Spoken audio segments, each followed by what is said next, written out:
All right, all right, all right. How is everyone doing today? I mean, I'm not showing my face, but that's with good reason actually, because I have a little announcement. All right, I have a little announcement to say.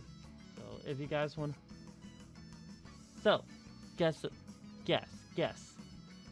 All right, involves me doing a different hair. Alright. You guys want to see it? You guys want to see it? I feel like you're going to do it. Gonna do it. Hold on a sec.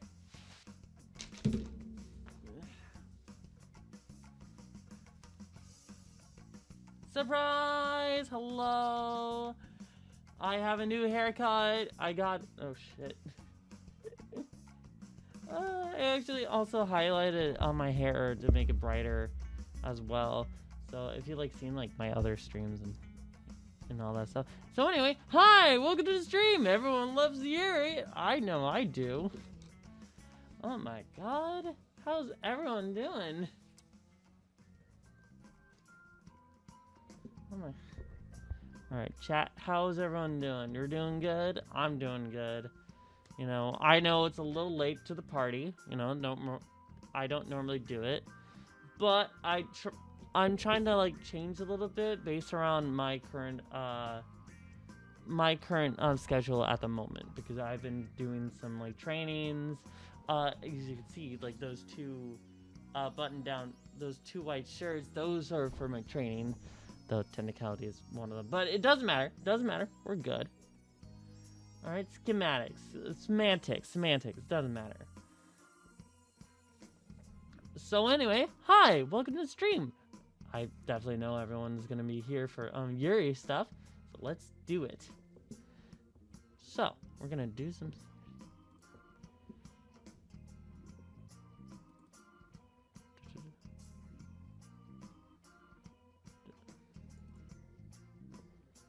I'm gonna pause it. Hold on.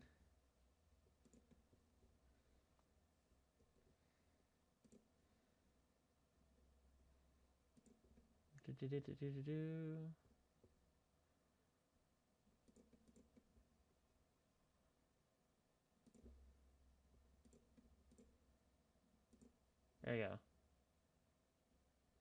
Ah! There it is. We got it. Okay. Welcome to Heart of the Woods again. So if you guys don't know, or never went to the previous stream, which I don't blame you, I kind of decided, I don't know, right out of the bat to started doing the Heart of the Woods YURI thing, because I didn't have anything in mind, and also because Musume was taking forever to load, so I'm not gonna do that. So we're gonna do that. And I did in one part gonna be fucking on one of them, and then later on the last stream was doing like Yakuza.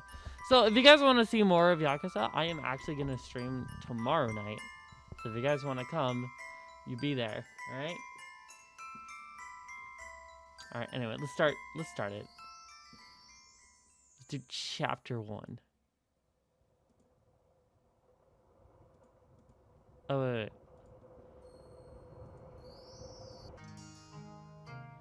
Okay, here it is.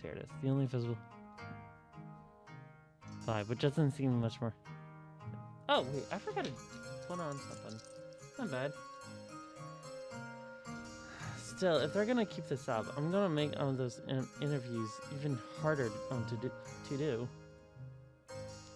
Tara tapped me on the shoulder, nodding on the direction of some of the our observers. Is it just me, or is there kind of a creepy serial killer vibe going on here? I think it's just you, Tara. Also, this is Tara. She's also trans, and she's part.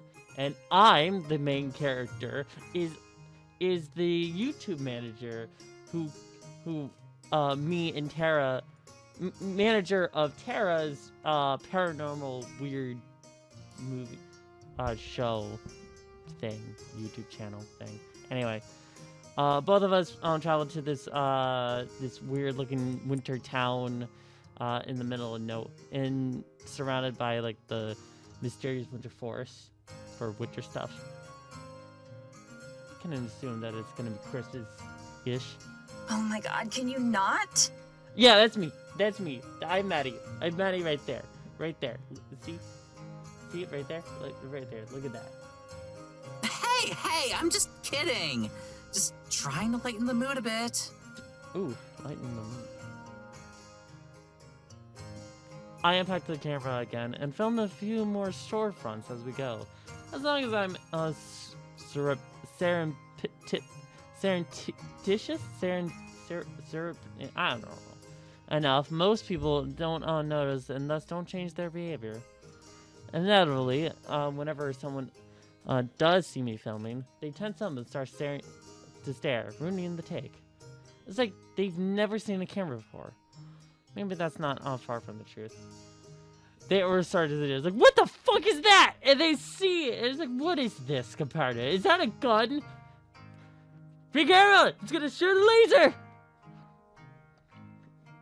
One thing I have to give for Eisenfeld's credit is that there's more personality in this construction than I thought at first. Oh my god, I feel like it's giving me like Silent Hill, rustic Silent Hill treatment. A little bit. No, Resident Evil 8 Village vibes right here. Heinkel and Sons Tailoring, a butcher shop named Hearty So, that sort of thing. We passed by a tavern called The Bushy Beard. I can hear Tara snickering behind me. Do you think they have barmaids? What? Like the sexy Oktoberfest kind? Do you think they have those here? Also, Tara's like hella gay. Like, come on. Tara's words are so out of nowhere that they takes me a second to mentally process. This isn't a Renaissance fair, Tara. I'm pretty sure they just wear normal clothes to work. Boo! Boo! Tara's mouth gapes wide open. Wait, what? Back up. Ren fairs have sexy barmaids? What kind of Ren fairs have you been? Where else did you think they come from? I don't know! I have no idea. I always thought those things were just full of boring stuff. What? Not at all. They have swordplay demonstrations or time period appropriate foods. Some local experts will give talks or lectures on certain topics and also sexy barmaids. Like I said, boring stuff. Oh my god. See? Gay. Very gay. Very homo erectus. Homosexual. Okay. Whatever. There's more to it than just cosplay. I bet you'd actually like it if you went with me next time. Plus, I thought you loved history now. Mm-hmm. Not the boring kind of history. Duh. What kind of history are you talking about? How are swords boring? Whatever, Mads. Oh, she has specific taste in history. She walks away. How did I manage to lose an argument she started? We cut to a slow but steady course on through the village. Despite how random the layout seems, it's impossible to get lost. All the roads seem to lead back to each other. I'm so used to the sounds of busy intersections and highways that a near silence here is almost unnerving. I can appreciate the serenity and calm of it all, but I think I'd go crazy to have to live here. We're not even a full on. We're not even a full day in. I can't help but miss my cozy apartments and the convenience of city life. Eventually, we take a path that brings us back to the familiar site, the town square, that we visited right after Morgan dropped us off. According to my phone, it seems a little bit over an hour since then. Still too early to meet up with Morgan for lunch. I guess we can't put this off for any longer. I think I have enough of the town now. Do you want to start interrogating the villagers? Alright. Where were you in 9/11? Where were you in the fall of 1983?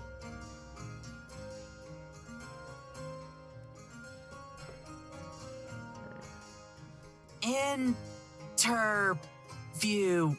The fuck was that? I didn't even notice myself in speaking.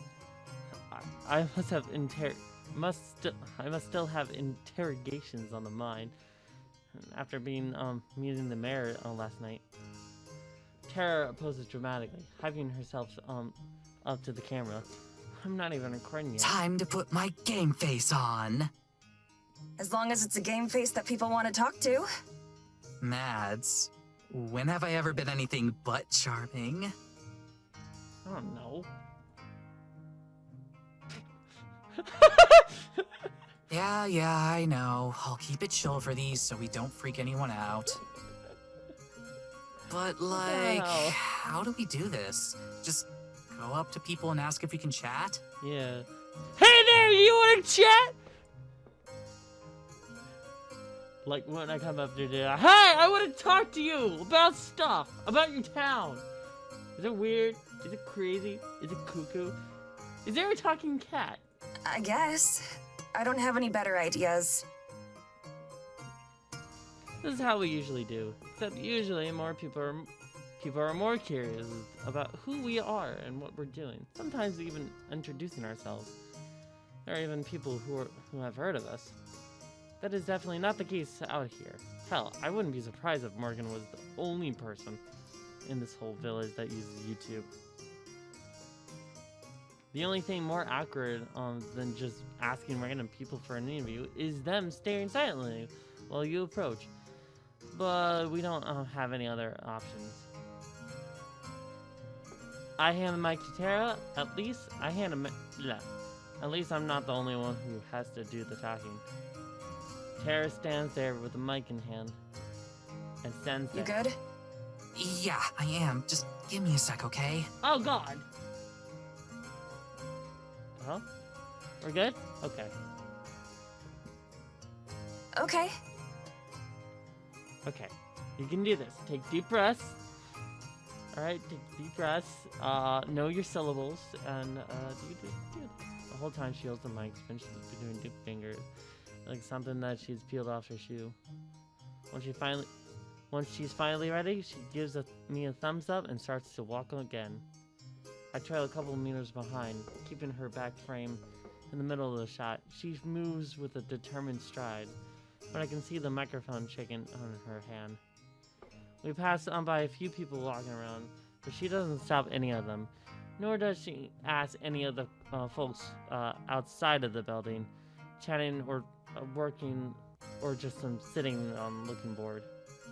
Just up ahead, a middle-aged woman smokes a cigarette, looking at nothing and no one in particular.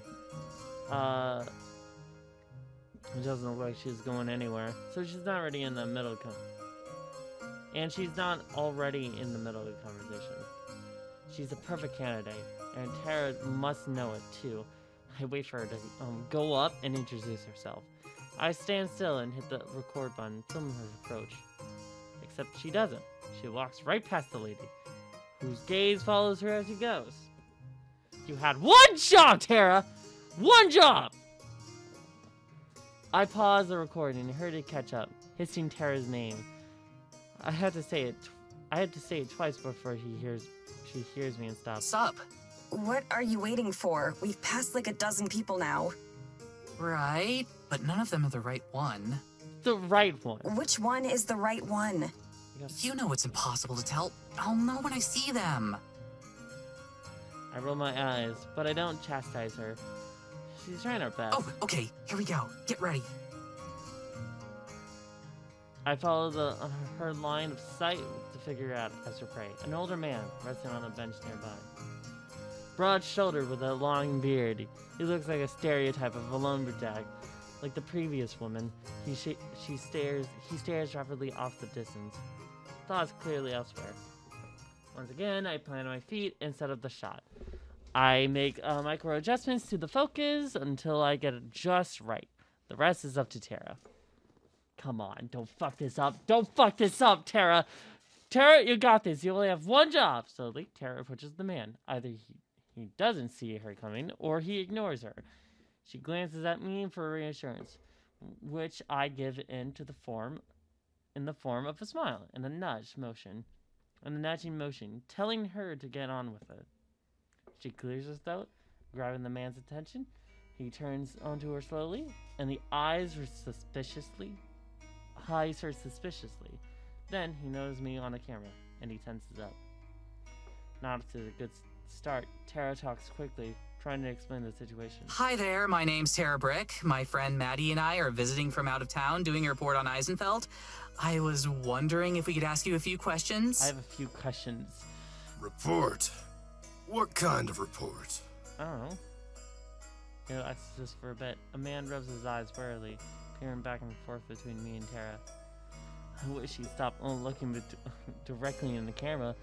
I slowly start to move laterally, trying to frame the two of them together, but he keeps shifting on the bench to watch me. It's an investigation on the supernatural. Rumors, ghost stories, that sort of thing. We've heard a lot of legends about Eisenfeld, and we're looking into them, trying to figure out what's true and what isn't. Figure out the truth, huh? The man mutters dark, his beetle-browed eyes still flipping between me and Tara. He chews his lips and then thinks about it. Something about his face strikes me as odd, but I can't figure out what it is. It's probably just a trick on the camera of the light. Well, alright. I suppose I've got the time. Oh! It takes Tara a beat to respond.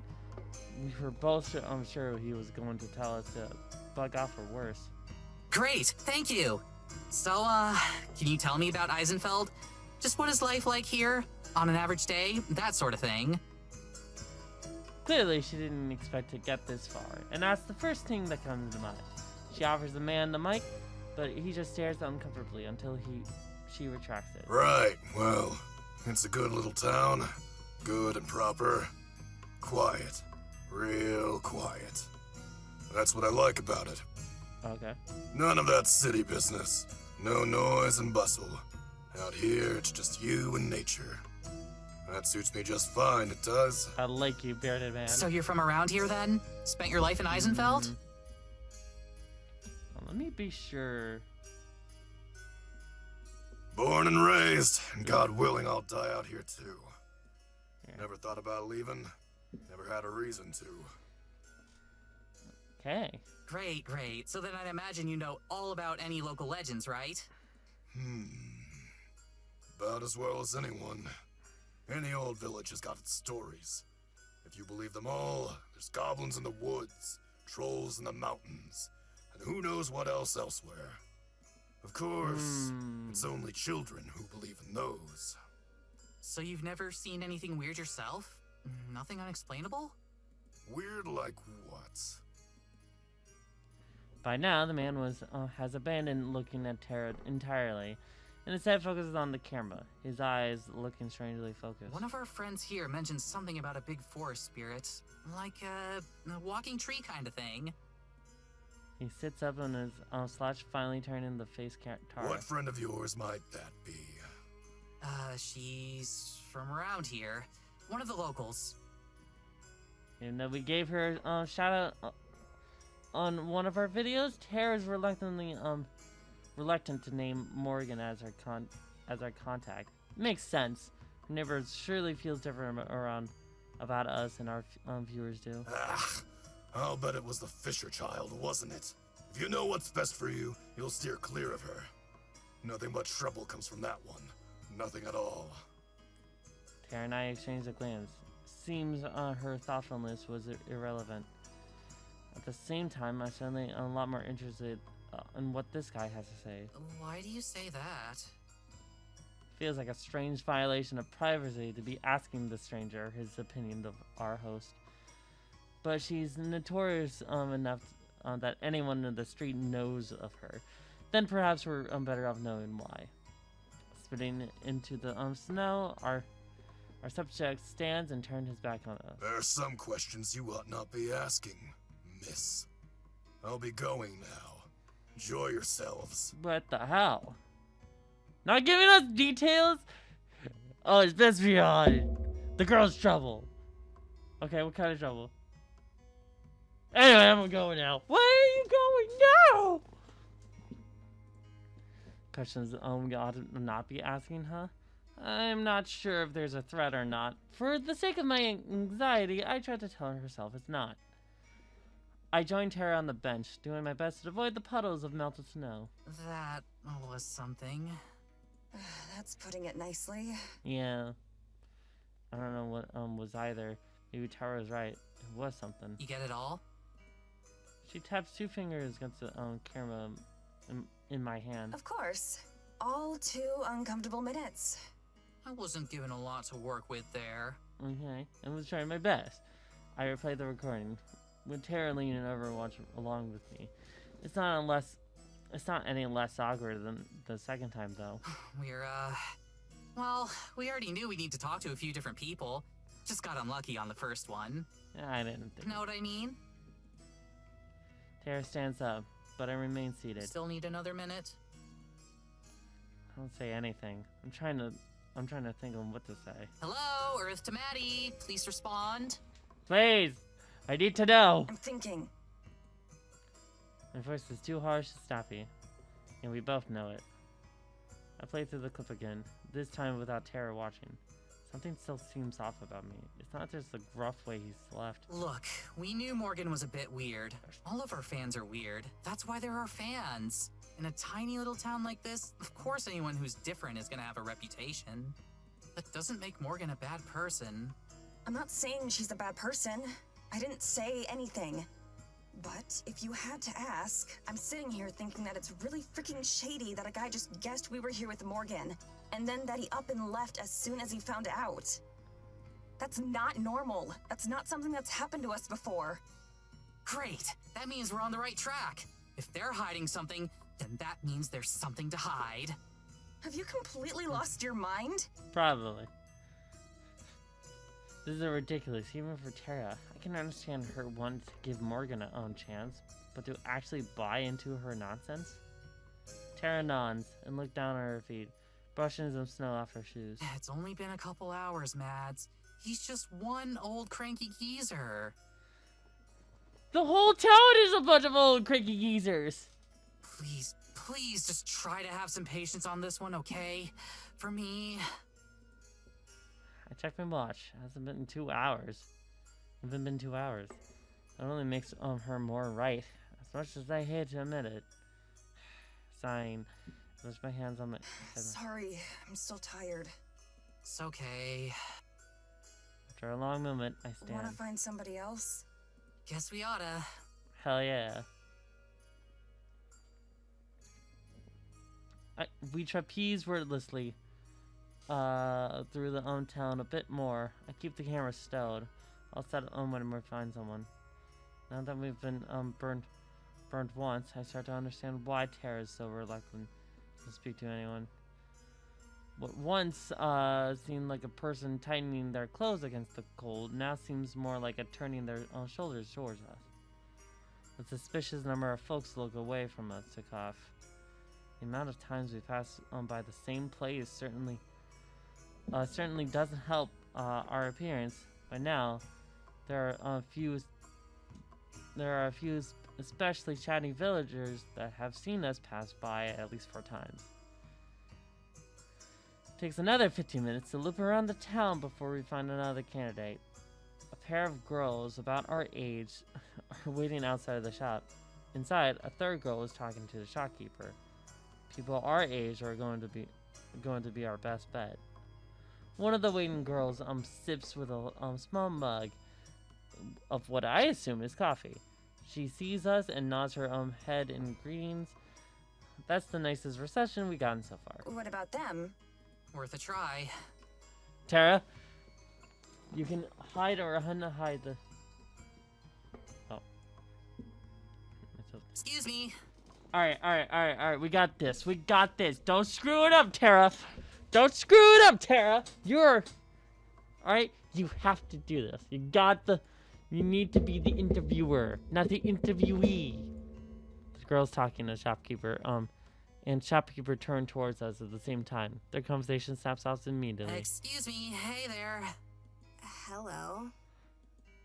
The girl next to her leans and whispers something in her friend's ear, but doesn't talk to us. Hey, so my friend and I are here from out of town.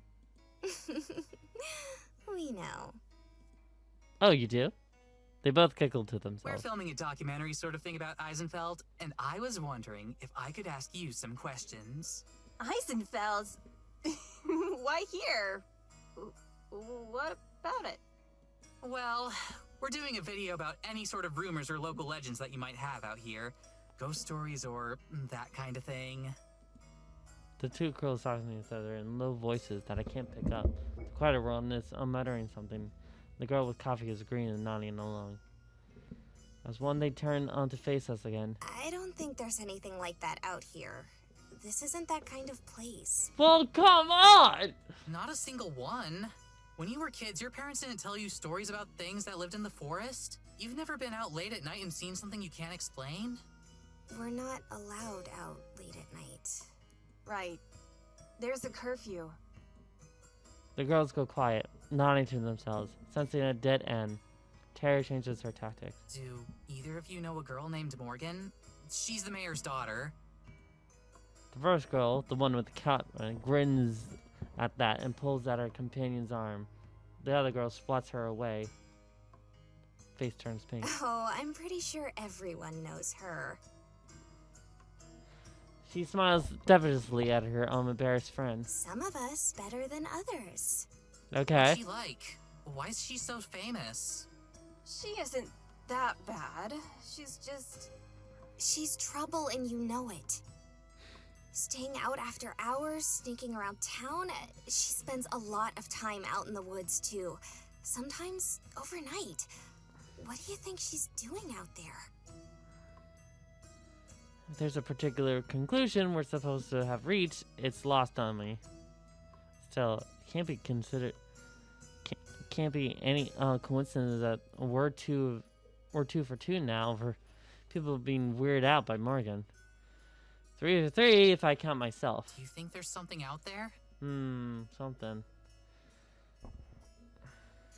Something like what? No idea. Like I said, that's what we're researching. I don't think you'll find anything like that here. I'm sorry, but this isn't a very interesting place. Right. Yeah.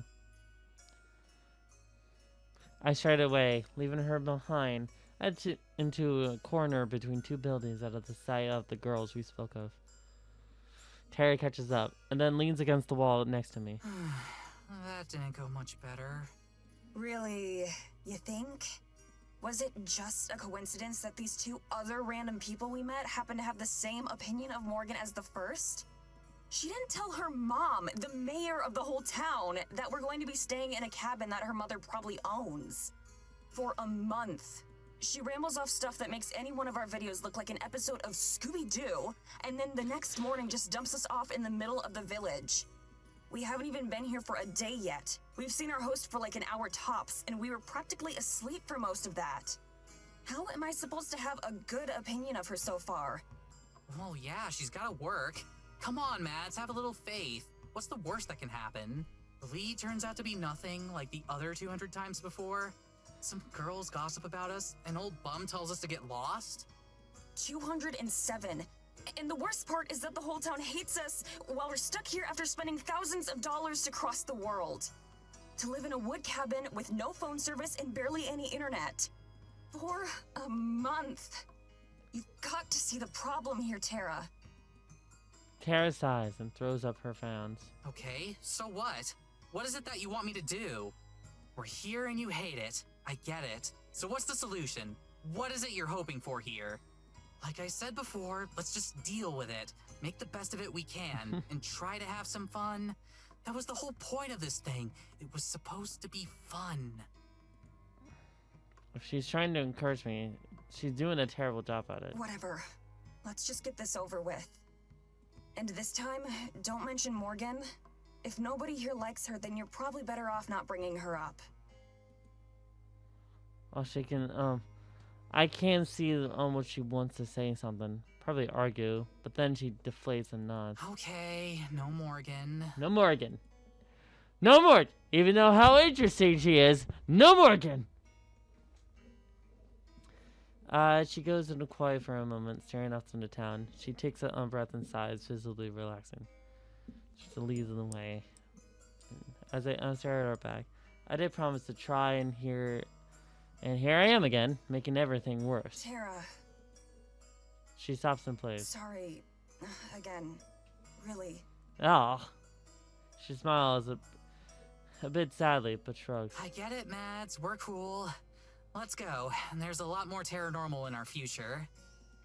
Tara and Maddie exchange a small smile before continuing their march on. God. Eisenfeld seems to have been built so that no matter what, you're always walking uphill. We make our way yet another one past the low crumbling walls and a few more houses. As we make our way past it up to the street, a bitter-looking old woman with a broom stops what she's doing and dies on us. We've walked on this part of the road several times now, but she wasn't here before. Hey, you! Who are you? You aren't from around here? You aren't from around here somewhere, girls? The last part is definitely a statement, not a question. Tara slows down. Just a bit to her beside me. Looks like we found number 3. Found number 3, bitches. Tara immediately puts on a friendlier face as we approach. Good morning, ma'am. You're right. We're not. I'm Tara, and this is Maddie. We're here doing a research documentary on Eisenfeld. Would you mind if we asked you a couple questions? About? Some of the local legends and rumors from around here. I'm actually afraid that she's going to say yes, because I can already tell this is going to end as badly as the last two. Decided how to answer Tara's question from what I want. I just want to go back to the cabin and be bored. At least it's not awkward. It comfortable in there. Yeah, alright. Oh no. No! Great, thank you. So, we've been hearing a lot about stuff out in the woods, like... You are? Who told you that? We've been interviewing a few people this morning, and it's something that came up a few times. Stuff like lights, strange noises, that kind of thing. Have you ever witnessed anything like that? Never. Never. She looks around again, and then steps just a bit closer to us. Look, I'm going to tell you this now for your own good. For your own good. No one around here wants any trouble. We all just want to live our lives in peace. Well, we just... That's what Eisenfeld's all about. Mayor Fisher does a damn good job keeping things nice and orderly around here. We keep to ourselves, and I expect the two of you to do the same. She nods silently, and the interview is clearly over. Just as useless as the other two. As we go, Tara waves over her shoulder. Thanks for your time! And then, so I only can hear her. Dumb bitch.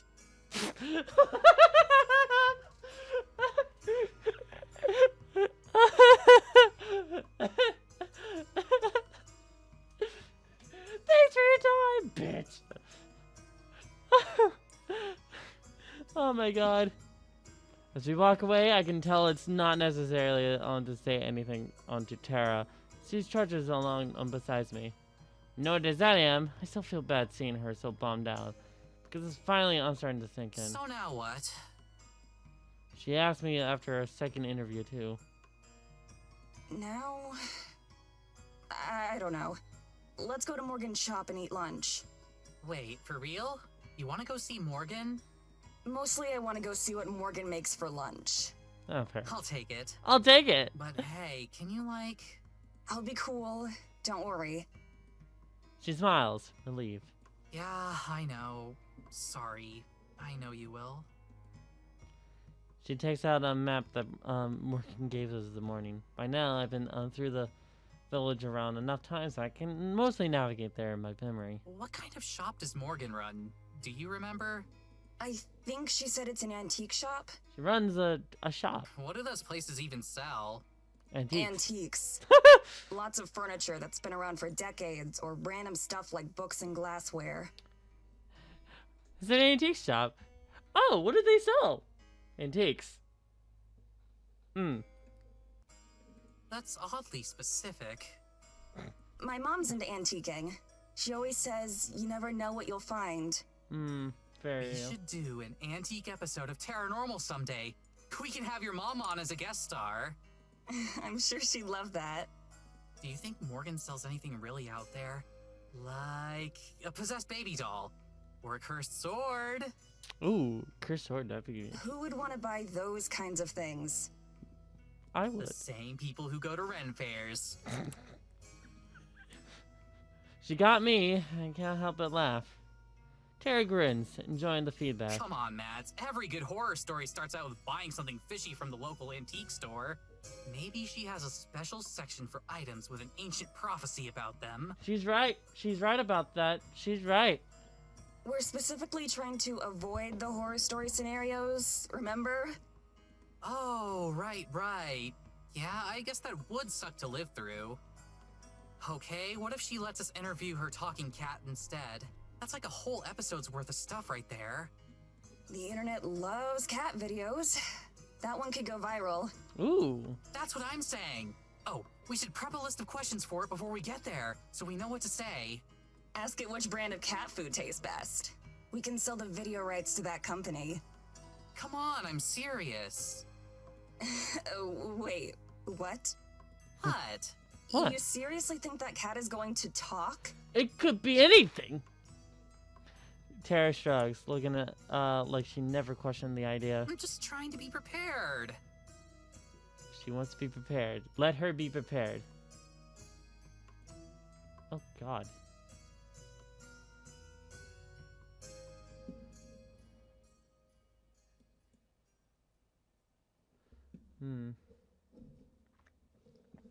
I thought she had gotten on the picture after the last interview with Arai, but it seems like she's still giving Morgan some benefit of the doubt.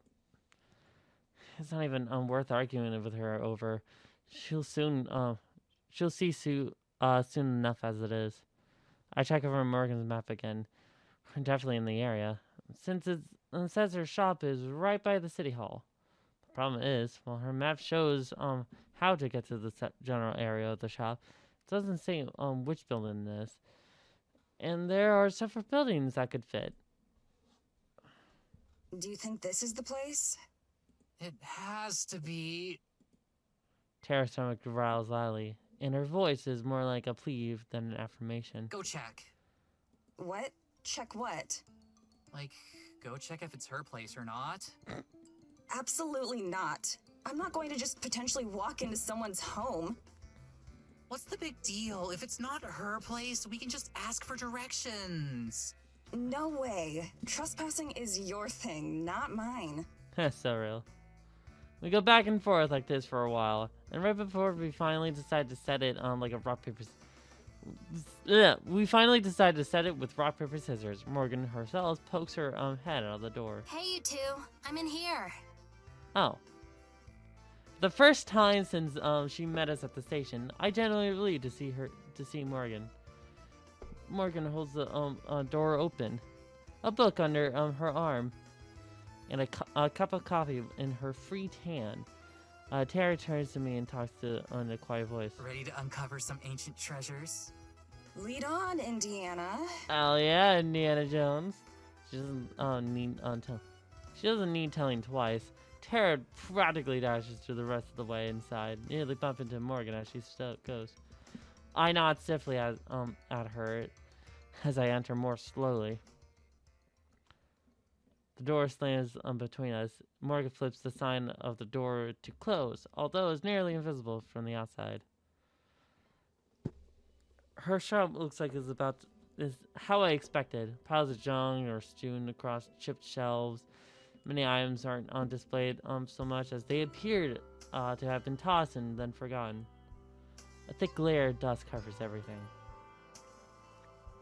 Tara's already bobbing at the store, examining some worryingly fragile ceramics. Morgan passes by her and back to the front counter, where she sets down the book when she was carrying. The title that catches my eye: complete collection of classic fairy tales. The book looks extremely old. I wonder if it's an item for sale here. So, are you done looking around town? If she has any guess to what kind of response she got today, she doesn't know. She doesn't show it. She's still impossible to read. I've seen enough for today. can we still take you up on that lunch offer? Sure thing. I've got something on the stove already. Oh! I figured you'd be coming over soon. Stove? Your store has a kitchen? Yeah. Yeah.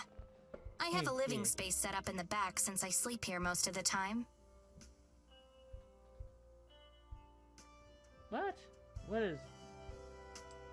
What happened? Huh? Crap. Hold on. The hell?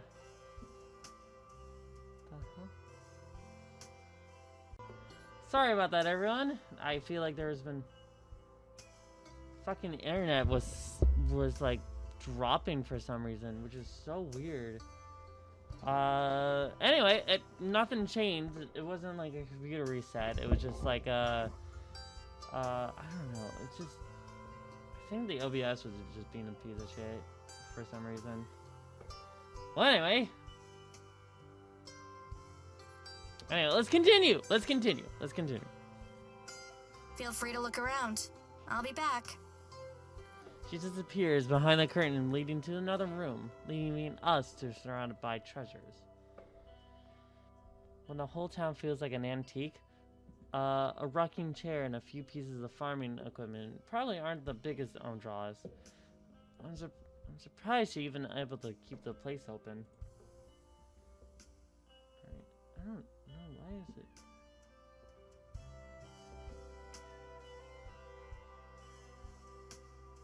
At least one of these is probably cursed.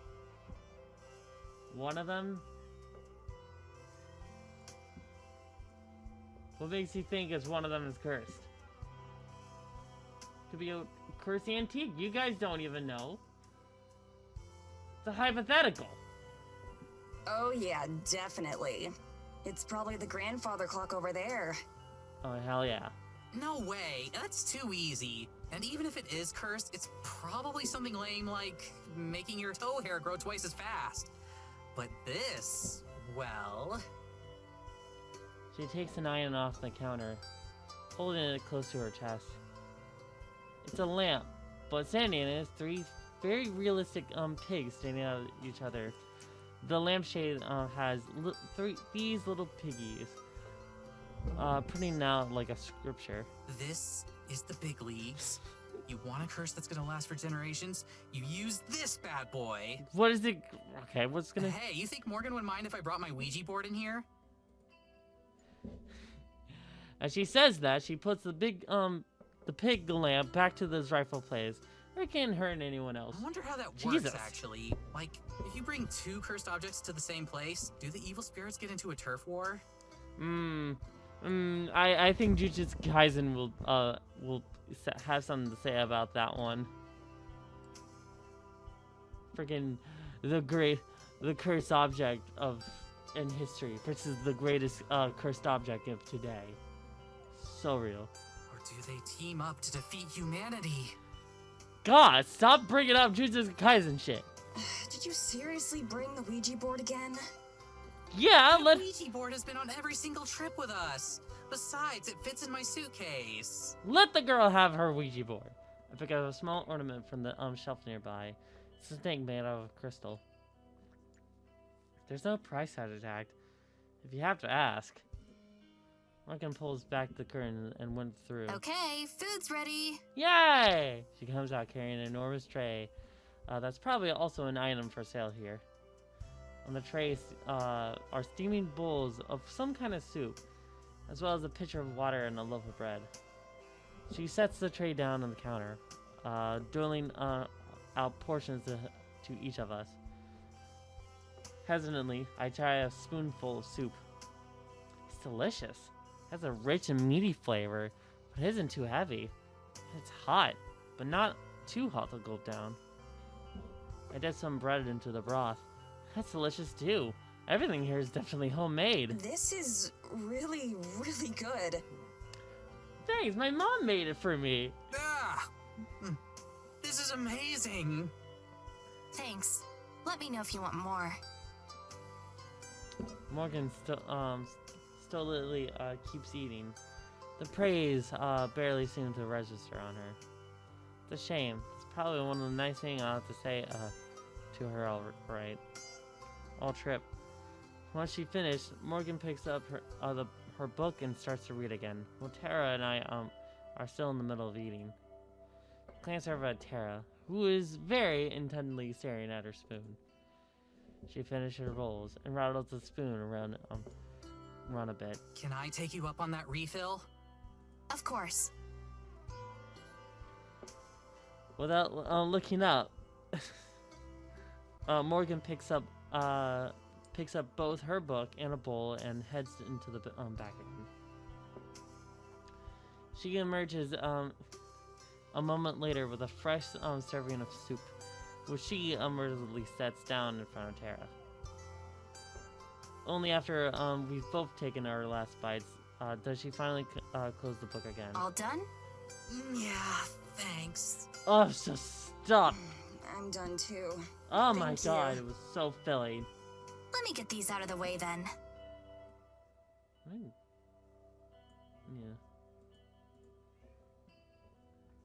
She hauls away all the dirty dishes before rejoining us at the counter.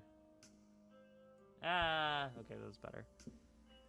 So, what are your plans for the rest of the day? I fight back the urge to tell her she should be the one making plans for us and showing us around. At least this way I can go back to the cabin sooner. We're still figuring that out. We hadn't got to see you much, so we decided to come over. Oh, right.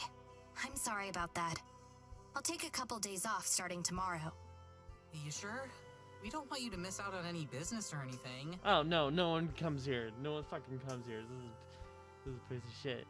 There aren't that many customers who come through. You're the first ones all week, and you don't even count. I'm not sure how I'm supposed to react to that, so I don't say anything. That's too bad. You've got a lot of cool stuff. I was looking around some while you cooked. I wouldn't get too excited. I just make up interesting stories for the items so they sound more entertaining.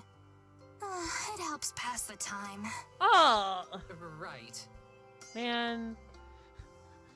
Oh. Yeah, a certain someone would do. Morgan says it so casually that there's no way she knows just how relieved I am to hear that. It lines up nearly to what I already suspected, that everything Morgan included in her email is even more made up than usual. And that is all the colossal waste of time. So much. Most likely she's a fan of the show who wanted to trick us into coming here, and we fell for it. Hook, line, and sinker. If Tara has realized any of this, she of course doesn't say anything. But judging by her enthusiasm vanished. It seems like she's starting to get it again. Fiddling with some silver knick-knack, she looks up the counter to Morgan. So, can we see the talking cat? Oh yeah. As soon as Tara's asked, I can see Morgan's eyes light up with interest. Her hand slides away of the book I have been about to open. Oh no. Of course. I'm sure she'd be happy to finally meet you. She? Her voice wavers, just a smallest bit, with a sounds like excitement. The first shred of emotion I've detected from her since stepping off the train. I'll go get her. Just give me 1 minute.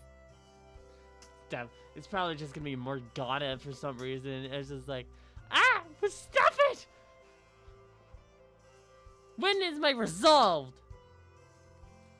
We probably could have gotten out of here without seeing the cat, you know.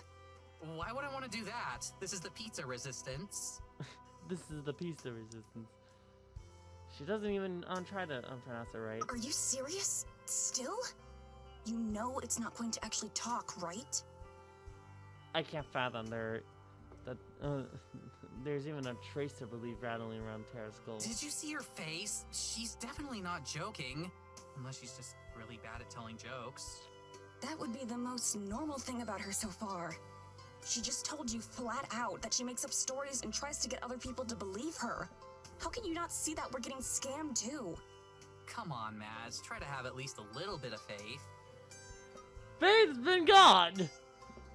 Opens the door and strides Morgan. She has also lost sound of little kitty on her feet, wooden floor. Aww! She's a fluffy white cat. talking or not, the cat's staring at me with undeniably beautiful. His white fur seemingly glistens like snow, and its eyes are piercing azure blue. Tara leaps from her seat and crashes on her knees. The cat doesn't flinch at all, despite the commotion. Oh my god, I love her! I love her so much! She is adorable. She looks up at Morgan, eyes as white as dinner plates and fingers wriggling. Can I pet her? Please tell me I can pet her. Jailadora, can she pet you? The cat doesn't say anything, of course. It does rub against Tara's waiting hand, though causing her to let out some sort of mix between coo and a sob. I can tell Tara's just got her money's worth out of the trip. Go on, say something. These are the two I've been telling you about. Morgan gestures as if introducing us to her. She looks between the cat and us expectantly. Seeing its master's attention, the cur goes from nuzzling Tara's hand to nuzzling Morgan's leg close by. She meows happily. The cat, not Morgan. Come on! You're going to make me look like an idiot if you don't say something. Morgan uses her foot to nudge the cats towards Tara, who's still crumpling on the floor. The cat indigently tries to escape. Her cat clenches uselessly against the wood. Finally, Jailadora scurries away, sitting down and licking her paw. Her tail whistles rapidly as she and Morgan stares at each other. And then, absolutely nothing. What a surprise. God. I'm not even disappointed. Just vindicated. Even Tara's enthusiasm is gone. She coos at the cat half-heartedly. But overall, she's just trying to give Morgan an out. Come on, Jailadora. They're waiting. It's like watching a car wreck. I can't look away. Sticks to her act, scrolling. She doesn't seem to phase Jailadora. She simply yawns and settles down on the floor, just out of Tara's arm's reach. Whatever previous excitement she had just about evaporated, and is instead relapsed with some kind of mixed frustration. What the fuck? I told her not to! What the fuck? And when I started to realize a horrifying truth, she finally looks away from us, twisting her fingers back and gritting her teeth. When finally, as she decided to say it, she turns back on me. I'm sorry. I don't know why she's being so stubborn. Well, you know how cats are. Cats are being bitches. Tara manages an extremely fake laugh as she gets up and gets steps closer to me. Tara is right about one thing after all. Morgan wasn't lying to us, but now Tara is realizing that she was wrong. Morgan's also crazy. It doesn't seem like she's acting though. It seems like Morgan's genuinely shocked that her cat didn't greet us by name. She talks to me all the time. I told her you two are trustworthy. That should be enough. Yeah, what the hell? Why is... It's fine. I'm sure she's just shy. Don't worry about it. Yeah, she's just very shy. Incredibly shy.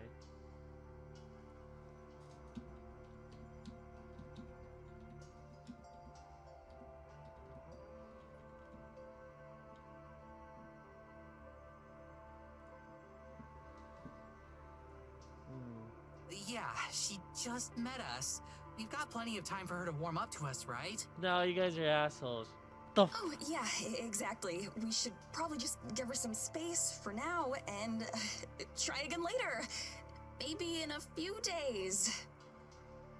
At this point, I don't care. It's a good thing I played along with everything so far, because it allowed us to make a diplomatic exit. I guess you're right. Still, I'm sorry for the inconvenience. She'll get over herself soon enough. She glowers at the cat, who's still napping peacefully. Yeah, I'm sure. God, it's like the frog who is dancing all day. It's like, hello, my baby. Hello, my honey. Hello, my ragtop dog. But whenever she tries to show it, the guy tries to show it to someone else. It's the frog just ribbits like ribbit. And I was like, okay, that's funny. He's like, wait, no, no! And the frog dances. Like, God damn it, no! See? Hey!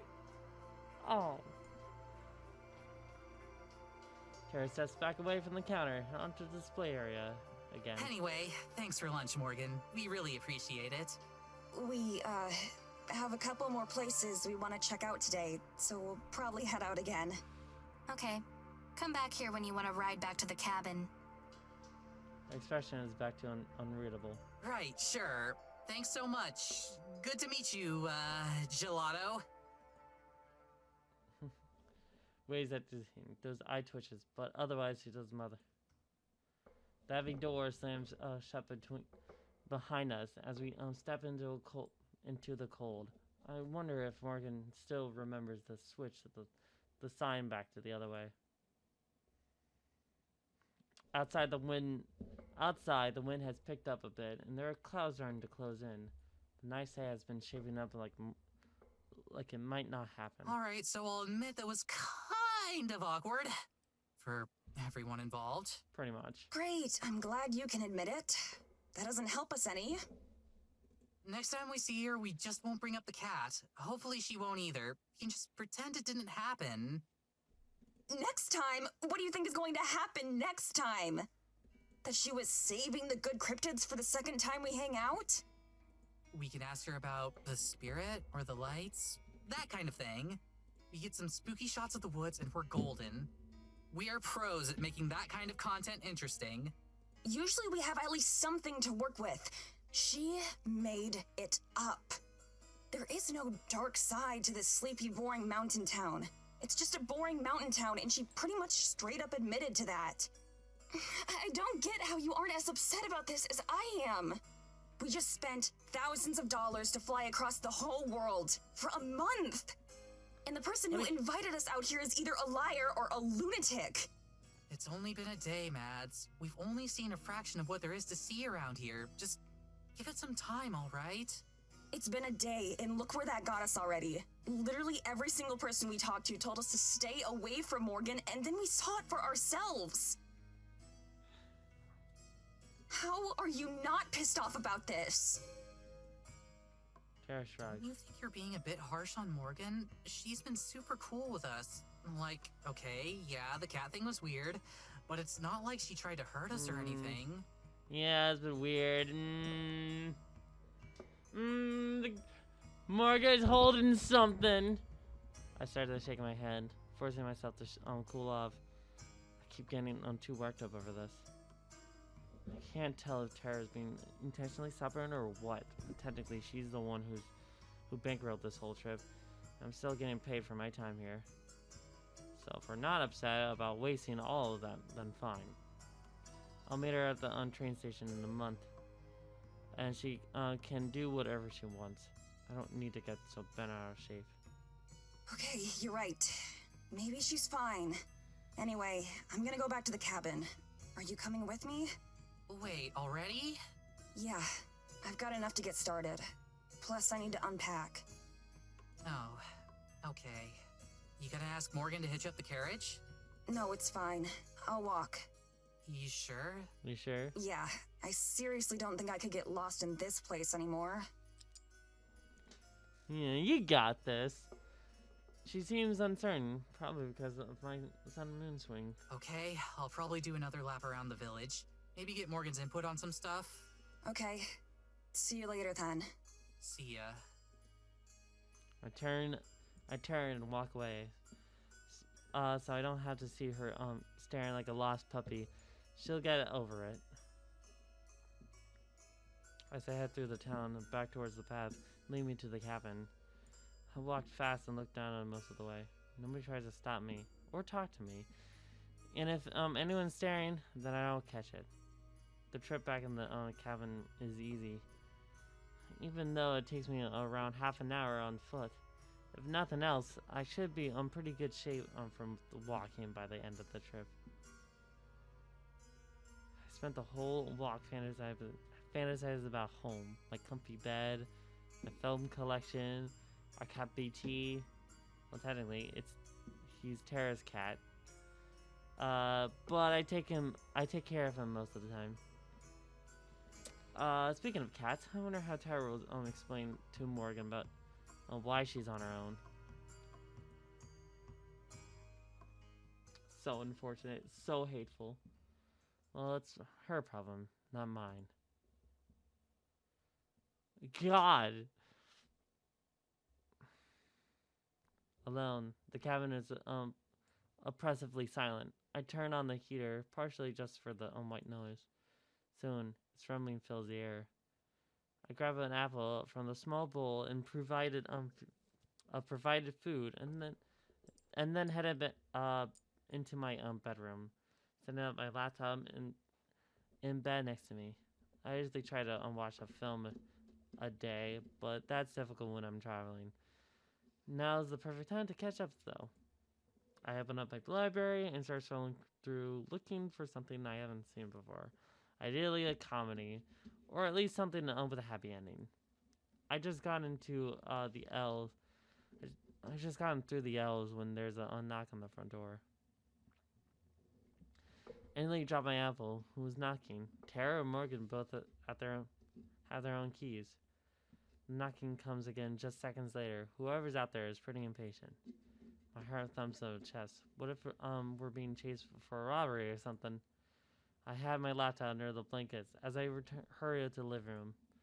There's a third knock right as I unreached the door, and I peeked outside for a shock of orange hair. It isn't Morgan, but instead, her mother. Oh no! Her mom! I opened the door. Right as she prepares for her fourth knock, she's just how fast does she think I can walk? Good afternoon. Hi, hello. Good afternoon. Madison, wasn't it? Maybe. That's right. I'm coming in. Okay. She pushes past me, not even giving time to fully realize it wasn't a question. Well, I guess she doesn't technically own the place. Well, I guess she does. Inside, Evelyn surveys the area slowly and impulsively, as if judging our taste in luggage or belongings. How can I help you? I wanted to make good on our promise from last night to talk. Please, have a seat. Oh, this is danger level right here. What the hell? She moves some of the stuff on the couch, gesturing for me to sit. I obey, too taken aback to do anything else. How has your first day in Eisenfeld been? I trust you found everyone very accommodating and everything to your liking? I mean, a little bit. It was fine. Everyone's been very kind to us. Oh, Martha stern. I wonder if she's surprised of how the villagers treated us.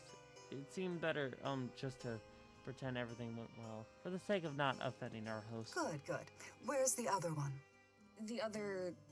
what? The other one with you, Tara. Oh! Oh, she's still at Morgan's shop, I think. God damn it. There's a Nabo. Though her eyes betray no curiosity. It looks like a purely symbolic notion. Is she now? Ugh. I assume then that you found something not to your liking there. I mean, a little bit. Her gaze is piercing. As I absently tug on my scarf. I can't get a read of her. Neither her intentions nor her feelings. It was fine. I just wanted to come back early so I could take a nap and get started editing the footage we took. I held my lies convincing. I don't want to tell her what I think her daughter is crazy. She doesn't seem to question. I see. Interesting. Did she show you that awful cat? What's wrong with the cat? What's wrong with Gelato? Geladora? Geladora? Yes, so she did. I hate that creature. Oh, always underfoot, getting in the way. And always bitching about... I just said how to respond. And always bitching about how she hates me and all that stuff. Like with meowing or all the actions? No, the way he said. Oh great, there's two crazy people! Anyway, Madison. Maddie. Can I call you Maddie? My name's always been Maddie. Anyway, Madison. Okay. Please tell me about yourself. I didn't have much forewarning about your arrival, so I'm rather in the dark. Her tone is suddenly friendly, but not warm. She smiles, but it doesn't seem like to fit her mouth. Her mouth is wide, stretchly too wide. Yeah, look at that fit. Did she Oh, shit. That is a threat. I thought I just imagined it. So concisely as I can, I tell her about paranormal and the kinds of things we investigate. Throughout it all, she doesn't express any opinion one way or another. Just nods occasionally. And what brought you to Eisenfeld? I hesitate. How much has Morgan told her? Anything? Morgan told us that there are a lot of ghost stories and legends around here. Lights in the forest at night and whatnot. Tara really liked the sound of a vacation out here. Evelyn sighs deeply. Just a jarringly melodramatic, it's jarringly melodramatic after her total apathy during my explanation. That daughter of mine. Always lying and making up ridiculous tales. God. They're all true. It's been the same her entire life. Hysterically dragging people into her fantasies. That's something I've never been able to knock out of her. God damn, man. She shakes her head sadly. Standing up in the chair she's being occupied. I'm sorry to say that, well, you're simply the most recent victims of her lies. But she's been lying to other people? Yeah. It's a pity, but you won't be finding anything like that out here. She's lying to the BuzzFeed. It's dangerous to go into the forest, especially at night. And we wouldn't want anything to happen to you after all. What is she, a vampire or a werewolf? Everyone place your bets, everyone. Everyone place the bulls. The polls, people. After all, that's why we have the rules that we do. For the safety of everyone. Oh my god. I hope you'll enjoy the rest of your time here in Eisenfeld, though. As disappointing as it might be. Oh my god. Everyone place their bets. Is she a vampire, a ghoul, a winter ice queen? It's nearly the exact time that the people we interviewed in the village itself said.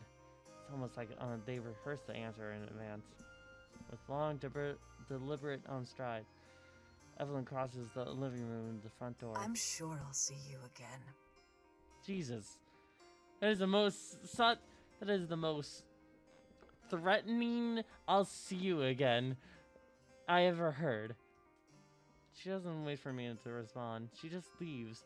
The door slammed shut behind her. Okay, rude. Huh? What was that? Nothing. Yeah, that's what I thought. Pussy.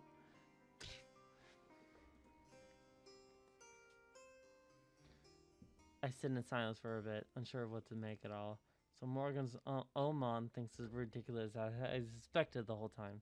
That's pretty dumb, though I doubt it will change Tara's mind about anything.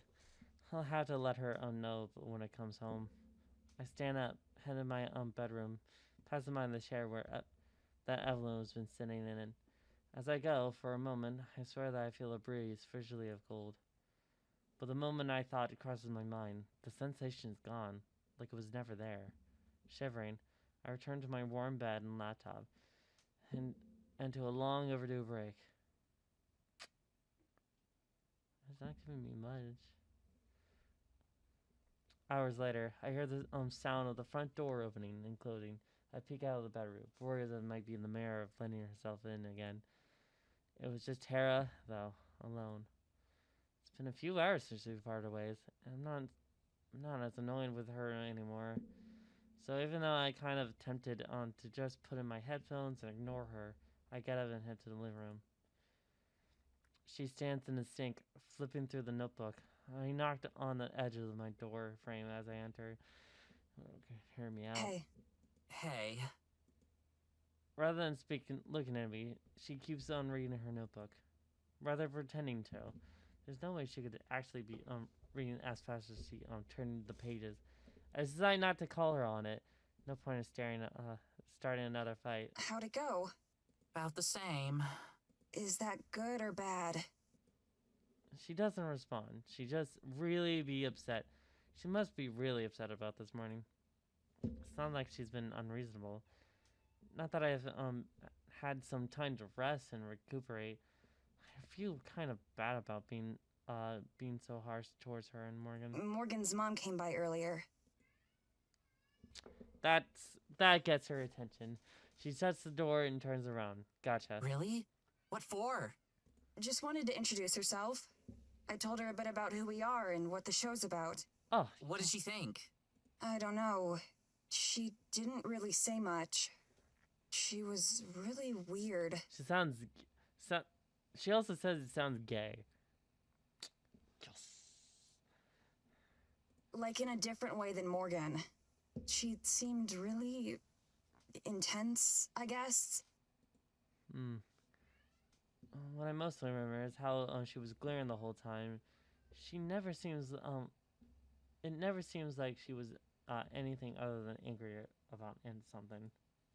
Smugly, Tara holds up the notebook as she was being pursued. I was just I pursuing. know you're gonna call BS, but Morgan was telling me a lot of stuff about her mom. Like, some seriously crazy stuff. You wanna read it? She offers me the notebook and hangs limply, a giant frown in the air. She used that on things for so long it lost all of its richness. I shake my head. I'll take your word for it. Fine, just tell me. Okay. She keeps saying that her mom's a bitch. Which I agree. Bitch. I've heard enough crazy stories from one day. I don't need to hear theories about how her mom is actually a spawn of Satan or something. Figured. Oh yeah, oh yeah, by the way, she's actually the spawn. From what I've gathered, she's the spawn of Satan. What the hell? Make any progress with the new vid? Not really. We're gonna need more footage before there's enough to really get started. That mean you're coming with us from now on, or what? Yeah, I will. Sorry for being bitchy earlier. God damn. Again. Don't sweat it. She strikes a pose. Just make sure to bring your A game. The game that A. I roll my eyes, but I smile. But I'm smiling. Even though we bicker a lot, I'm truly grateful that it's always easily patched up. Yeah. I can't promise that I'll buy into a word that what Morgan says, but the least I can do is try to be polite about it. The tension resolved. Tara yawns and flaps her notebook at me again. All right, well, I'm gonna hit the hay soon. What about you? I'll probably watch a film first. I'm not that tired yet. How many times can you watch 2001 without getting sick of it? I don't know, but I intend to find out. Was gonna watch 2001 and was gonna watch Bob the Builder, the movie. Tara and I each head back to our bedrooms. As I go, I feel a bit better about everything. Just because I'm quitting the show doesn't mean I want to lose Tara as my best friend. We've been friends over a decade, so of course we've been had our disagreements and arguments. I think the longest we've ever gone without talking was a month.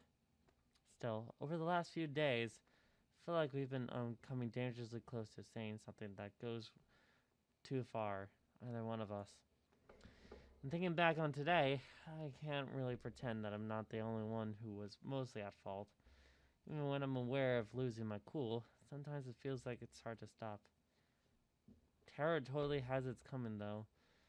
At least some of the time. From now on, I will be better. I won't let myself be as obnoxious as I was today, for everyone's sake.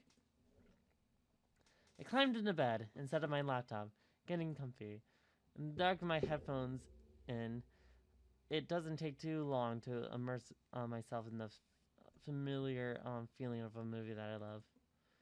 That's why I really appreciate movies. No matter the circumstances, they can really help you escape.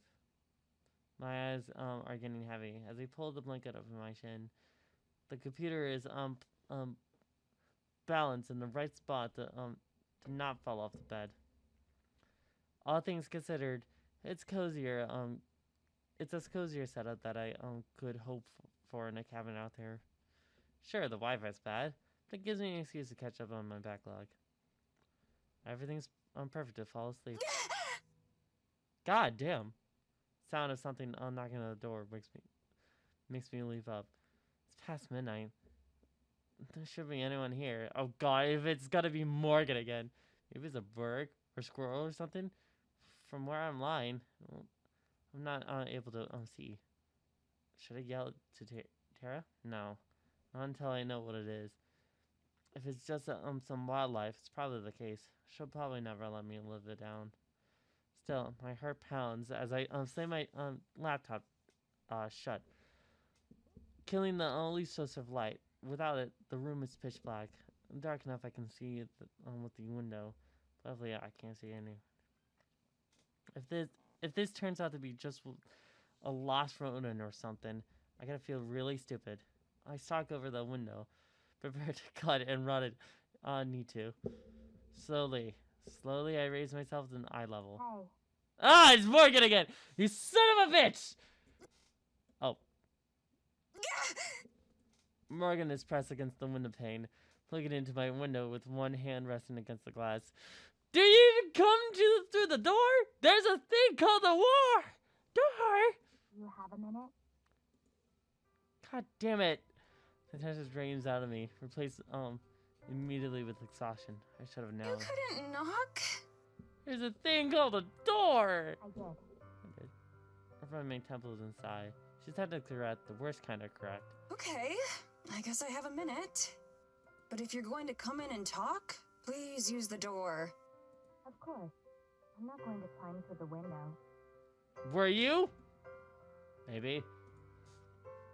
Color me shocked. I head to the living room and hesitate in front of Tara's door. Should I knock? Knowing her, she's probably already asleep. I've always been jealous of her ability to pass out instantly.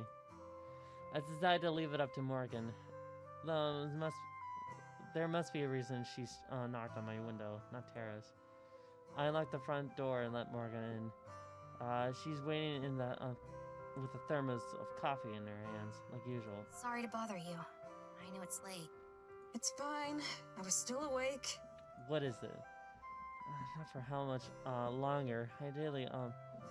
Ideally, but I keep that to myself. Were you working on the video? Nah, just watching a film before bed. Can't do much until we have more footage. And even then, I left most of my setup back in the US.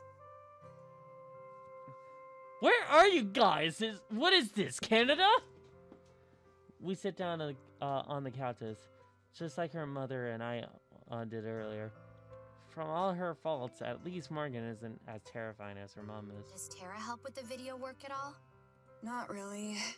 I've tried to teach her stuff once or twice, but she's not interested in learning. There's one thing that I use for videos, and that is like Premiere Pro. And I know that it's like there are like way better options into streaming into like editing videos. Like from what I heard, CapCut did an alright job. DaVinci Resolve, but I'm iMovie on that matter. But I'm really like. It's not that I can't do the videos on the other hand. It's just that I'm so used to doing the videos on Premiere Pro that I can't really... Though it's... That it would be trouble for me to actually make to make actual videos on other platforms. CapCut I was fine with because it's very simplified as hell. DaVinci itself, I don't know. I had trouble dealing with that. I don't know why. That sounds like her. Yeah.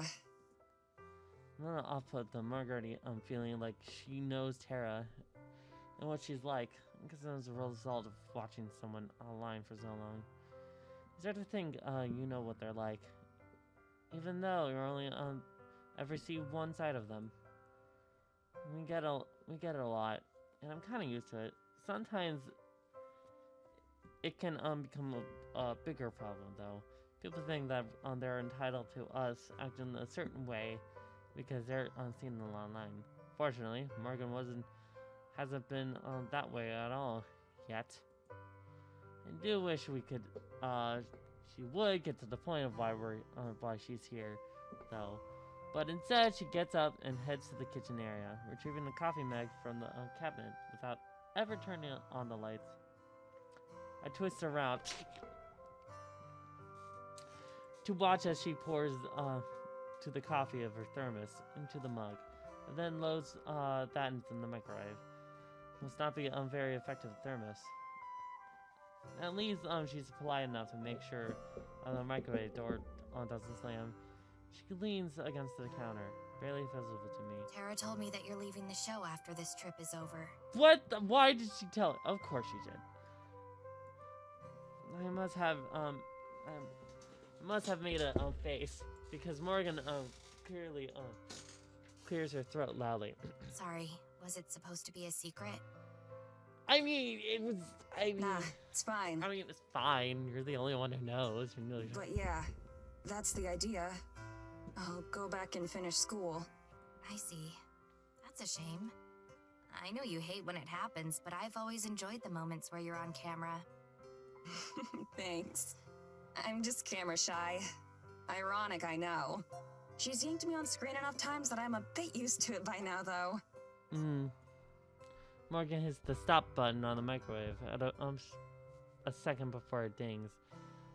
She retrieves her own coffee and returns to the couch. But I guess that's why things seemed a bit tense between the two of you, right? Before I can answer, she shakes her head. Actually, sorry. That's none of my business. You're fine. It's that obvious, huh? A bit. You seem tense whenever I see you. That's actually the main reason I came by. I promise it wasn't just to be nosy. I was starting to wonder. I came by to say that I'm sorry. I know that you're also uncomfortable around me. What? No, we're not uncomfortable. I'm not uncomfortable around you. You can just be honest. No, we're not uncomfortable. No, what are you talking about? Uncomfortable. No. Is it really that obvious? She says it so nonchalantly as if she was telling me about the weather. I bit my lip. I mean, she's not wrong, but I don't want to just say that. It's okay. You don't have to spare my feelings. I guarantee I've been called worse than whatever it is you're thinking. What was the first thing you called? A bitch? It's just that I'd sleep better tonight if I cleared the air between us first. She takes a long sip of coffee. That shouldn't be hot enough to scald her mouth. Can't fathom that she could sleep at all, or if she even needs to anymore. I mean, it's nothing like that. Nothing personal, really. I'm just a cynic, I guess. If it makes you feel any better, I'm the same way for pretty much every episode. You just get the behind-the-scenes experience this time. Morgan shrugs. I can't blame you for thinking I'm crazy or full of shit. But I can promise you that I'm not stupid. No, I am very smart. And you can believe what I'm saying. Takes me a beat to realize that was a joke. It's fine. I'm always the skeptical one out of the two of us, after all. There's just a lot going on, like you heard. So I'm sort of a mess all around right now. It's not your fault. I half laugh. At least not entirely. She smiles thinly, seeming to appreciate my bluntness. To be perfectly honest, you weren't really what we were expecting either. She sets the coffee down, looking interested. Really? Yeah, we were prepared for someone super fangirly and like all over Tara. Like annoyingly so. Not me. Exactly. Right. Even in your email, you seemed a bit more... I don't know how to say it this rudely. Interesting, engaging, not monotone. More energetic. Phew, she saves me again. Yeah, pretty much. The emails that we had exchanged back home had lots of smiley faces, exclamation points, and other cheery touches.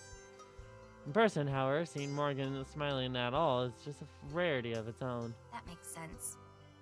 I wasn't trying to trick the two of you or anything. It's just easier to be open like that online, I guess. I understand. That much, at least. I really can empathize with. I know that you don't know me, and that so far, I haven't given you any real reason to trust me or believe me. Could she be the love interest of the game? I thought she was just a reggae girl, like a center for like discussing about lore stuff about town. But no, I feel like this is a love interest. But I hope that you'll at least give it a chance. Paranormal is really important to me. I've been a fan for years, but I'm not the type of person who would invite you to the middle of nowhere just to meet Tara. I mean, I invited you out here for a reason, and I'm confident in that reason. But I understand that you'll need more proof than that. I wait to see if she has more to say, but it seems to be it. Thank you for telling me all this, though. I really do appreciate it. And I'm sorry for being so dismissive. It'd be nice to be wrong for once. So, I hope that we do find all that stuff you talked about. I really do. Tomorrow night, I was going to show Tara around the woods a bit. Would you like to come along? Oh, yeah. Yeah, I'll be there. I don't especially like the idea of wandering into the forest at night, but I can't exactly say no if I promise to be more agreeable. She nods and takes a clear full swig of her coffee. Then she stands. Cool. Aw. Anyway, that's all I had to say. I'll get out of your hair now so you can get some rest. The I'm just imagining the talking cat to have the voice of what the cat is from the ghost stories, of the voice of the cat in ghost stories. The one who's like, oh god, you're like one of the most ugly motherfucker I have seen. Oh my god, you should kill yourself. It's like, run! She's a ghost and a bitch! Thank you for listening. I appreciate it too. But just so you know, I'll prove you wrong. Oh damn. She closes the door and disappears into the night. Menacingly. Very menacing. We're in the woods. We head to the appointed meeting spot. Right at the turn of the hour. Even during the day, and the forest felt hostile and foreign. But now, at night, it's downright scary. Each rattle of a branch is a demon's footstep. Every gust of wind is a monster's breath. I stand close to Tara, turning in the backs of her feet several times. I think this is supposed to be the place. I look around the area. It's indistinguishable from the rest of the woods. My only comfort is a tiny pinprick of light that represents our cabin back at the forest edge.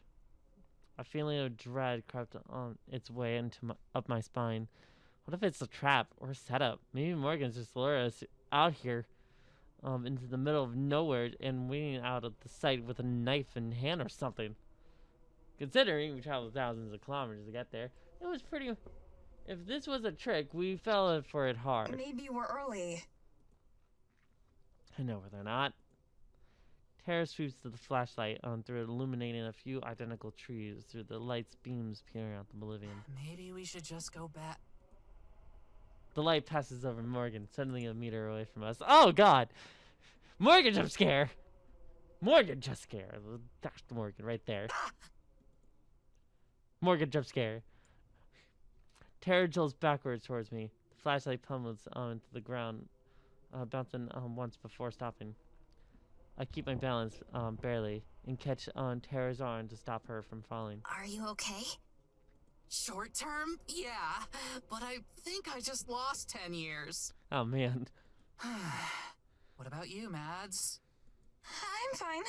Damn. What on earth were you doing? Me? I was waiting for you. We didn't see you. Well, I'm very short. Where? Didn't you hear us? Just over there. Sorry, I had headphones in and missed you. What? You were just standing in the dark?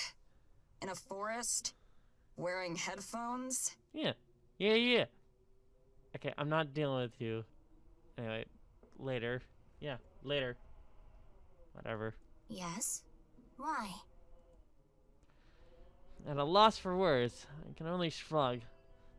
Does hanging out alone in the dark in the middle of nowhere not register as weird for Morgan? He just spooked us is all, no worries.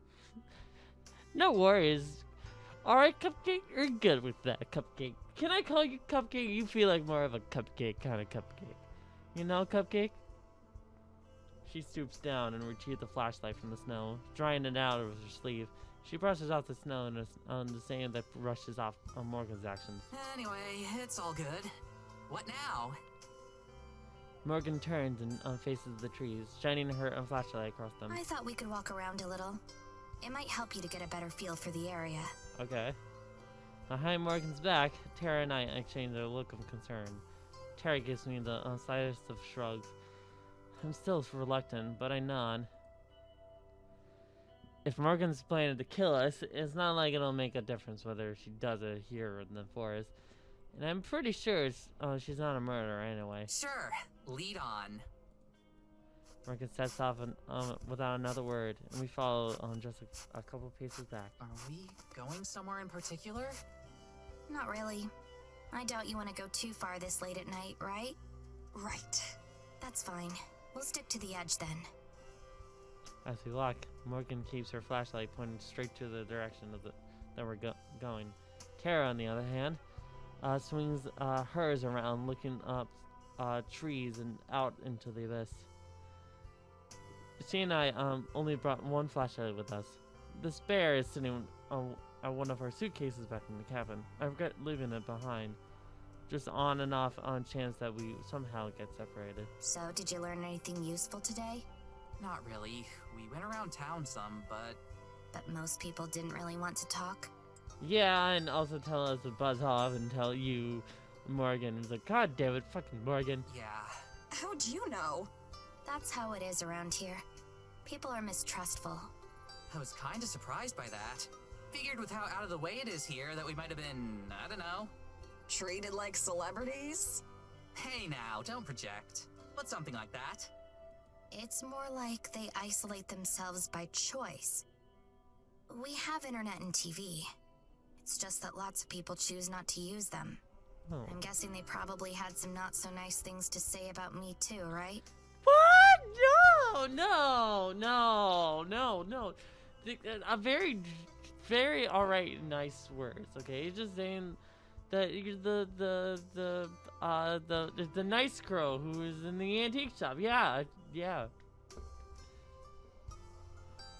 Neither Tara and I respond. Our silence lasted beats too long. It's okay. I'm used to it. You don't have to pretend or anything. I feel bad for Morgan.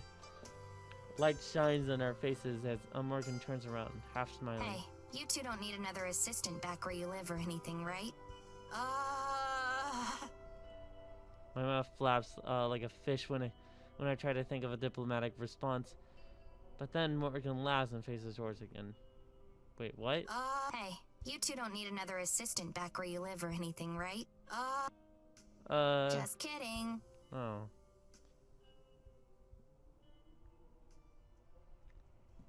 We track on an awkward silence. I'm not even sure what we're supposed to be doing or looking for. We're just wandering in the dark, trusting that Morgan knows how to get back into the cabin. It's cold. My feet is sore. I'm once again regretting coming to Eisenfeld. The Hobbits are going to Isengard! I gently tugged on Tara's sleeve, right by her elbow. When she looks at me, I silently gestured back towards when we came from, and shrugged, hoping we'll get on the message. Now? She mouths back. I nod. She gives a worried look over towards Morgan, who is now slightly farther away. Tara holds up fine fingers. 5 more minutes.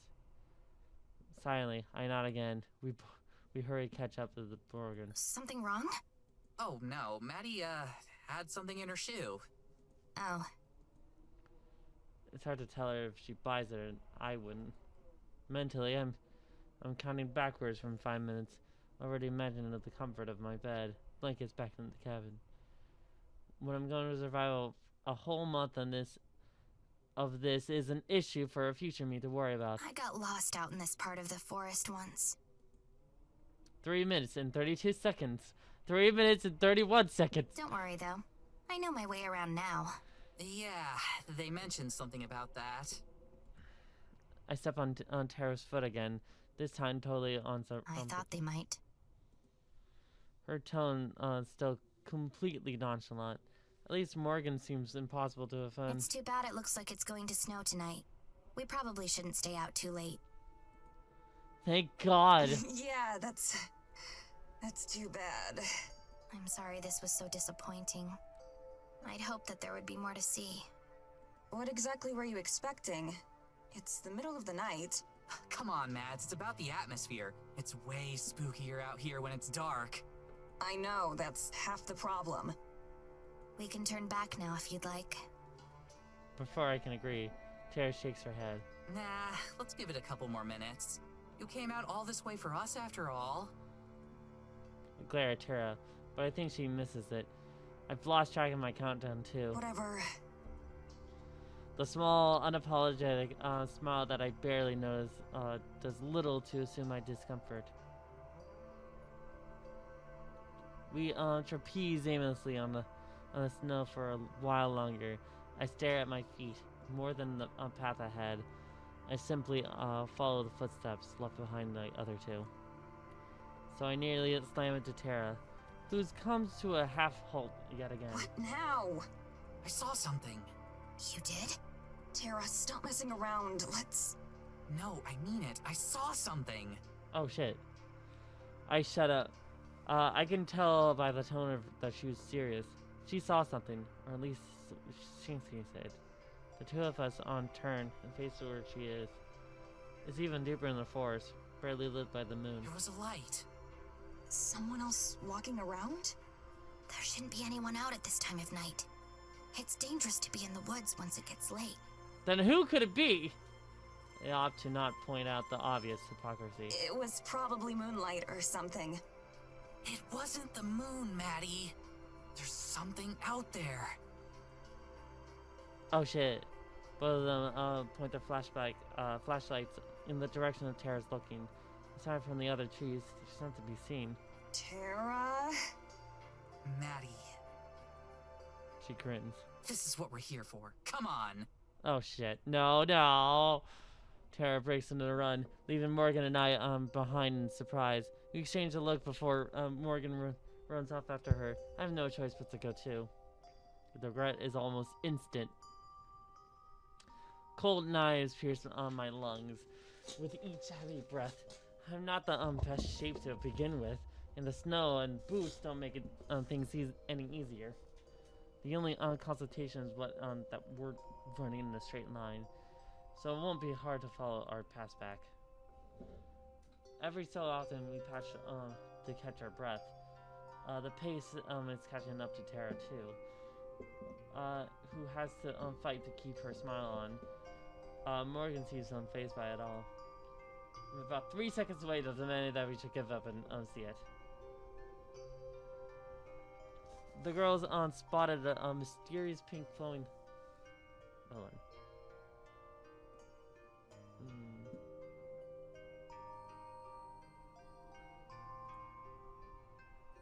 Why not? Oh shit. Oh crap.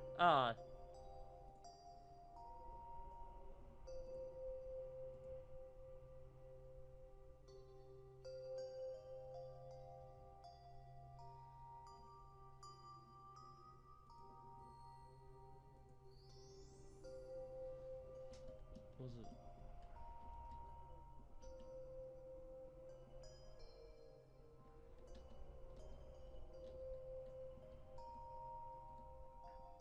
I think this is a. Hold on.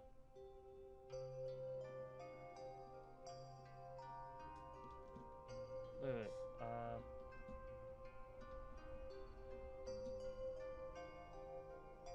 Hold on. I have to do something. Gotta do something.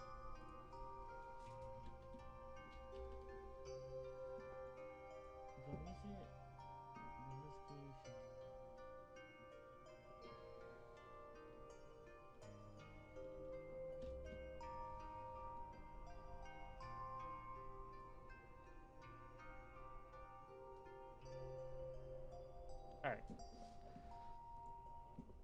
No reason. Didn't, there was no reason. No reason at all. That's all it.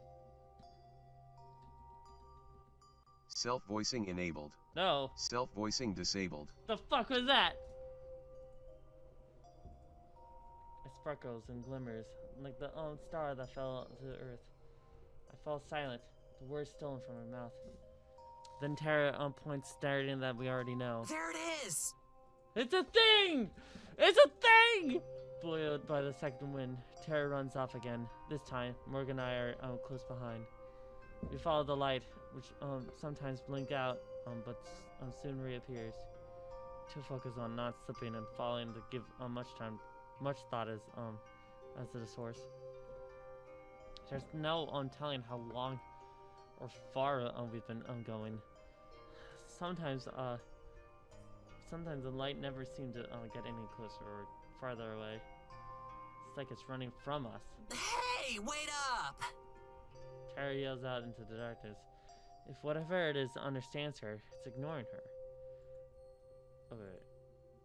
Running is quickly becoming difficult. My lungs burn from the cold, and my breathing turns ragged into barely a minute. Tara pulls further and further ahead from Morgan and me, her one-track mind fixing on that light. What? Okay, after a bit, I hit my limit, and my pace slowly begins to a walk, then a stop. I fold over my hands on my knees, and I gasp for a breath. Morgan crunches to a stop, just ahead, too, turning him back towards me. Are you alright? I try to respond, but I'm breathing too heavily to be able to talk. I just wave my hand, gesturing for Morgan to go on ahead without me, but she doesn't. Are you sure? I force myself to stand and nod. I'm fine. In the murk, Tara has become so disembodied light, become a disembodied light herself. Only the flashlight's glow visible. I can watch it bounce into a halt and then slowly make its way back towards us. You guys give up too easily. How are you not dead? I haven't seen you run in years. That's cause you never hit the gym with me. You go to the gym? No. Okay. I don't know if she's joking or not. I'm too worn out to care. So, what was that thing? Do you think it was your forest spirit? Because I was wondering. You believe me? Tara shrugged. I'm considering it at least. I mean, what else could it have been? Fairies. Just straight up fairies, hell yeah.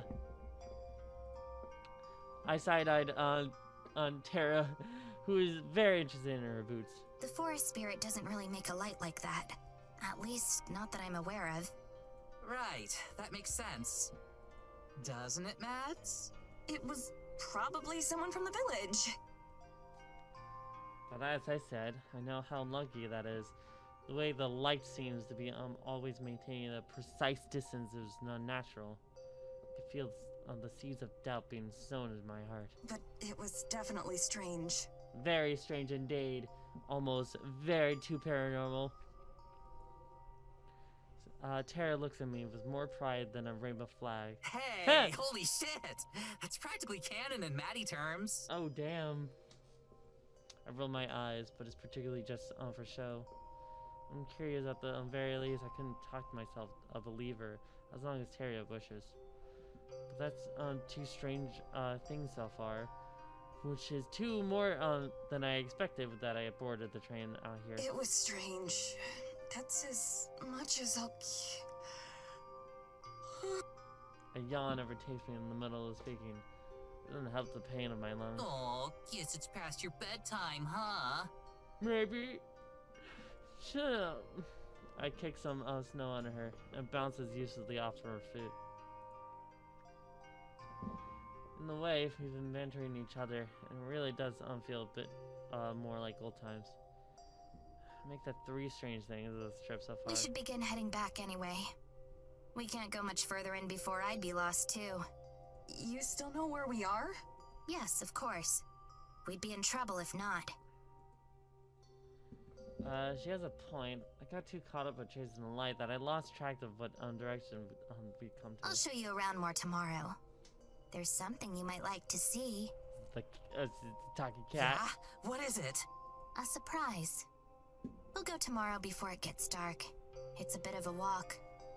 Tight. Does it have to do with whatever that light was? I have no idea. It's possible. Story of my life. Oh Okay, my well, we'll call it I quits love for tonight Tara. and pick back up tomorrow. She's so enthusiastic and so me. In so many levels. Yeah, I guess. That's fine by me. Great! She hops forward, then pauses. Guess you ought to lead the way. Morgan smiles as she does like that.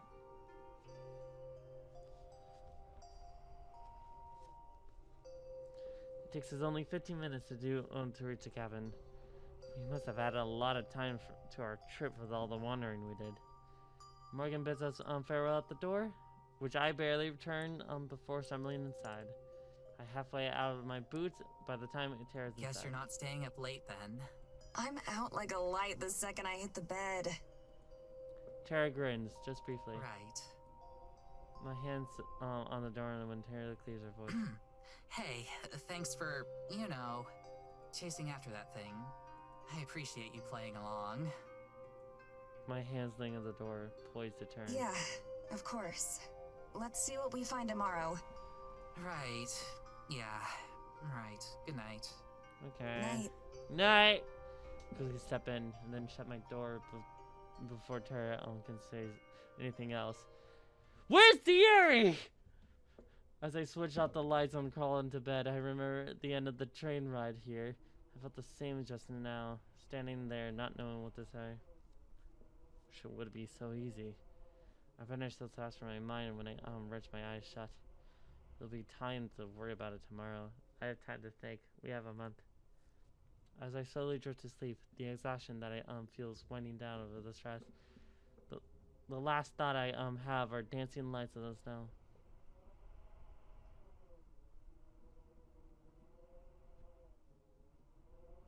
We start to fall in a bit of routine. Every day, Tara and I will get up and explore Eisenfeld and the surrounding areas a bit.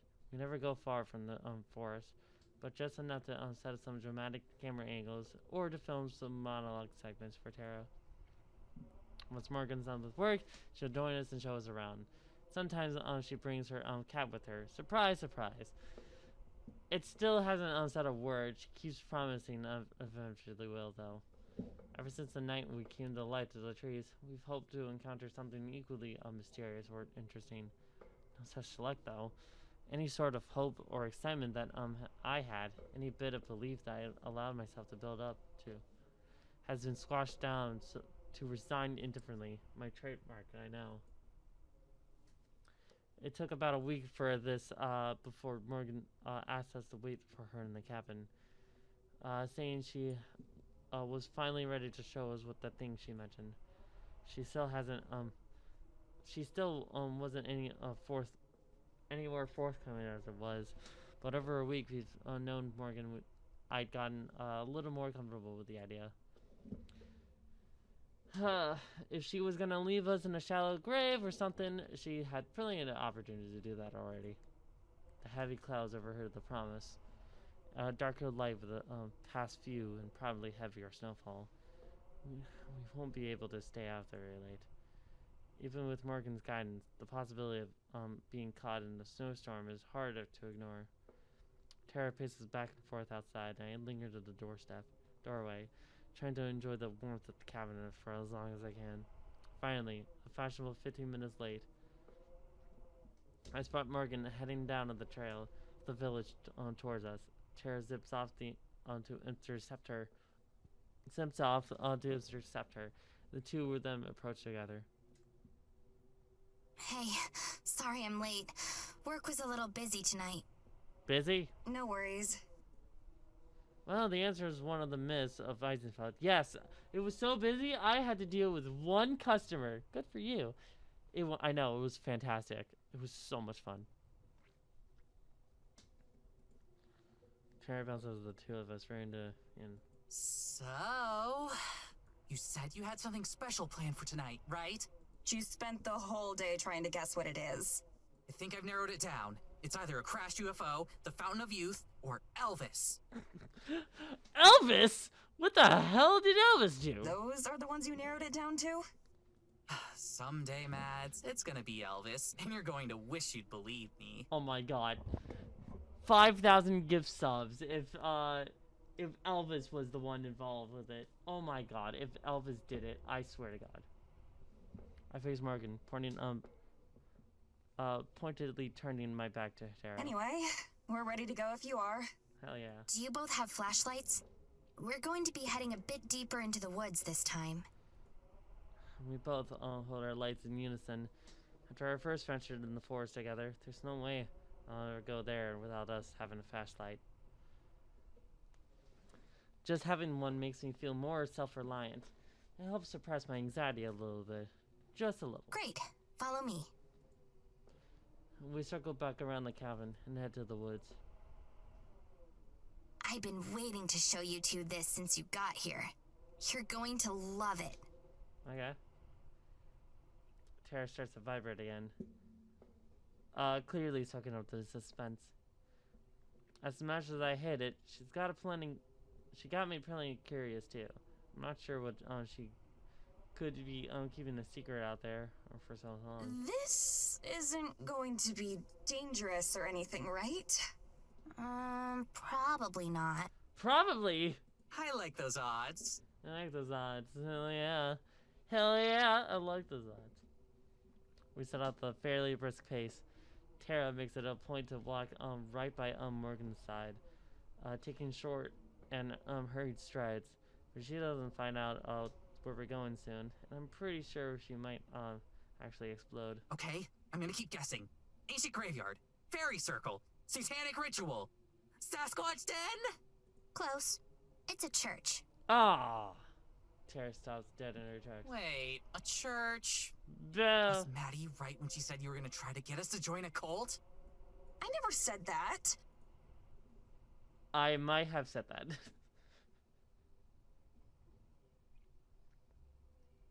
Despite our antics, Morgan never stops to slow down. Nothing like that, I promise. It's really old. Older than any of the buildings you've seen in Eisenfeld. The people who built it are ancestors of the residents today. I guess they were what you'd consider pagans. They worshipped a god of the forest. Whoa. Oh! I excerpt more of the story, but that seems to be Morgan's stopping point for now. She focuses on the path instead, swinging her lantern around in the arc, and she looks for whatever it's telling her where to go. Every single tree around me is so identical, but I guess one of them is a little more special than the rest, which she sees wherever one that is. She starts to lead us again. My glasses started fogging up a bit more as we walk. I should have insisted that Tara layered up a bit more. I'd be a pretty crappy friend if I let her freeze to death out there. So, to summarize, your great whatevers and the rest of the villagers built an old church out in the forest to worship a giant forest spirit, and that's what we're going to see right now? Right. Have I mentioned that this is going to be the best episode of the show ever? No, not really. But it's very exciting to see the show. Morgan's got Tara hanging on her every word, hook, line, and sinker. I'm glad she's having a great time at least. No thanks to me. You said it's older than the rest of the village. Do you know how old? Pretty old. I know, but how old are you talking about? Centuries, at least. I don't know how many. I've done some research on the history of Eisenfeld, but none of the books really mention it. How'd you learn about it then? A lot of it comes from old journals, or other documents left behind by the people who used to live here. Parts of it are passed down as family legends, too. What? That would have been so much interesting that you could show us what it is. Go with there! The image of Elvin and Morgan sitting cozily by the fire while Evelyn tells stories is one that I can't imagine actually happened. I'm not going to pry into details of that, though. You think we could take a look at those journals sometime? Maybe we could show them off on the show. Authentic first-hand accounts, or something like that. For some reason, now Morgan stops looking ponderous. I also realize that it's starting to snow. Just barely, but enough to make me bite my lips and watch the sky. I'd be happy to show you. Aw. Score! Yes! You're seriously the best. Like, thanks for doing all this. It's nothing really. Don't all your hosts do the same? No. A lot of them only stick around for the first day or two. Then once they realize there's a lot of filming and setting up behind the scenes, they get bored. For all her issues, I can't deny that America's been a much more gracious and helpful host than we're used to. We've locked in silence for a bit. All the while, the snow's covered in the fall, getting heavier and heavier. At least, at first I tried to ignore it, but it's hard. Like always, I feel like it'll fall to me in the irresponsible one. Hey, Morgan? Hey, Morgan, are you sure it's safe to keep going? It's starting to snow pretty hard. Oh. Oh, both of them look up as I didn't notice. Oh, you're right. I didn't know there was an auto scroll. And I practically hear the girl's hand. Tara watches, looks up anxiously.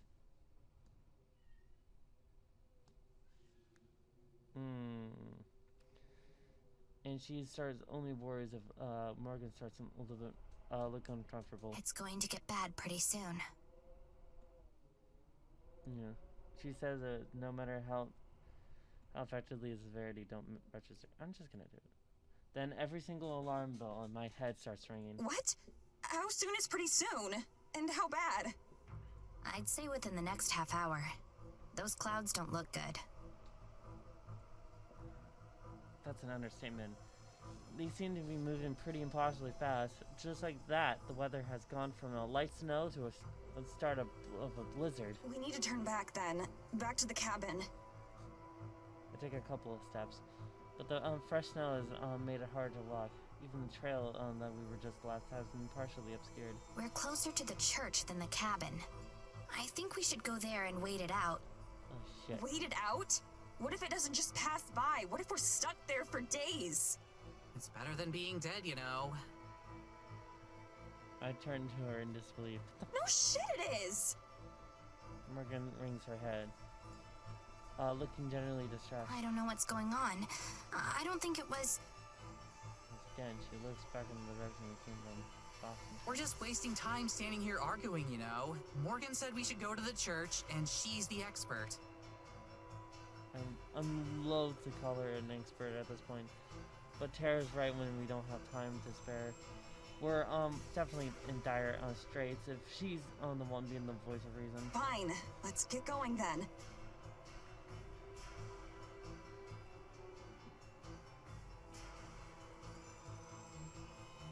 We don't waste any more energy on talking. We just follow Morgan as close as we can. The light of her bounces the wind, reminiscent of the light that follows us a few short days ago. I focus on it, using it as a beacon, since it's easier to keep track of than Morgan herself.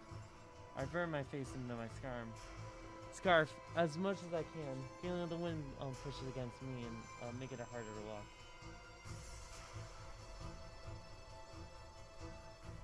Right now, the world around us is starting to grow more and more blurry. I feel wide up before long. My heart beats hard in my chest as my anxiety starts to skyrocket. We keep walking, huddling closer and closer as we press on. Tara gives a brave face, but she's shuddering more with each step. Morgan and I push a little closer to her, hoping to help her shield her from the wind as much as we can. Since we when we get back, if we get back, I'm not letting her take another step outside until she agrees to start wearing something warmer. From what feels like years, we come to a stop. My legs have leaned to efforts to march through the snow. I'm afraid that Morgan goes to say that we're lost, but unlikely we've arrived. Just ahead, a huge stone building stands tall. For its supposed age, it looks remarkably intact. The howling winds buffet it. But even from here, it looks infinitely safer from being sucked out here. A pair of massive wooden doors loom over us. Just give me 1 second and I'll get this open. Oh God! She grabs hold of a door and starts to pull. A freezing wind works against her, and for a tense moment, I worried she would be able to open them. But then, the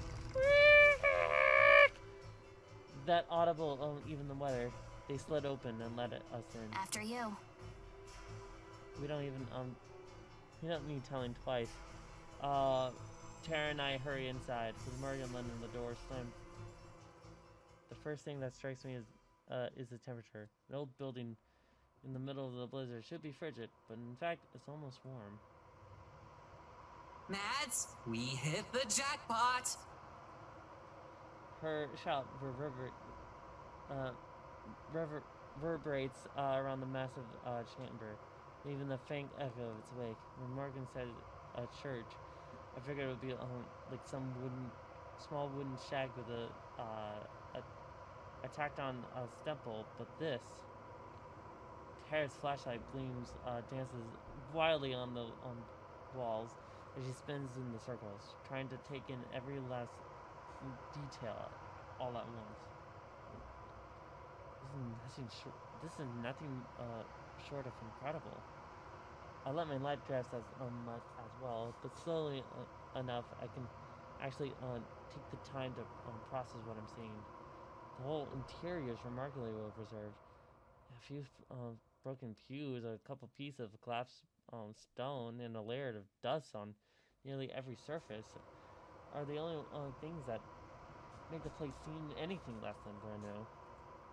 Looking closer at the building itself, I can see various flourishes and designs decorated on the walls and the railings. Whoever built the city, they built it as a labor of love. The centerpiece is massive. Stained glass windows that dominates the center of the far wall. It's brilliant colors from intricate patterns.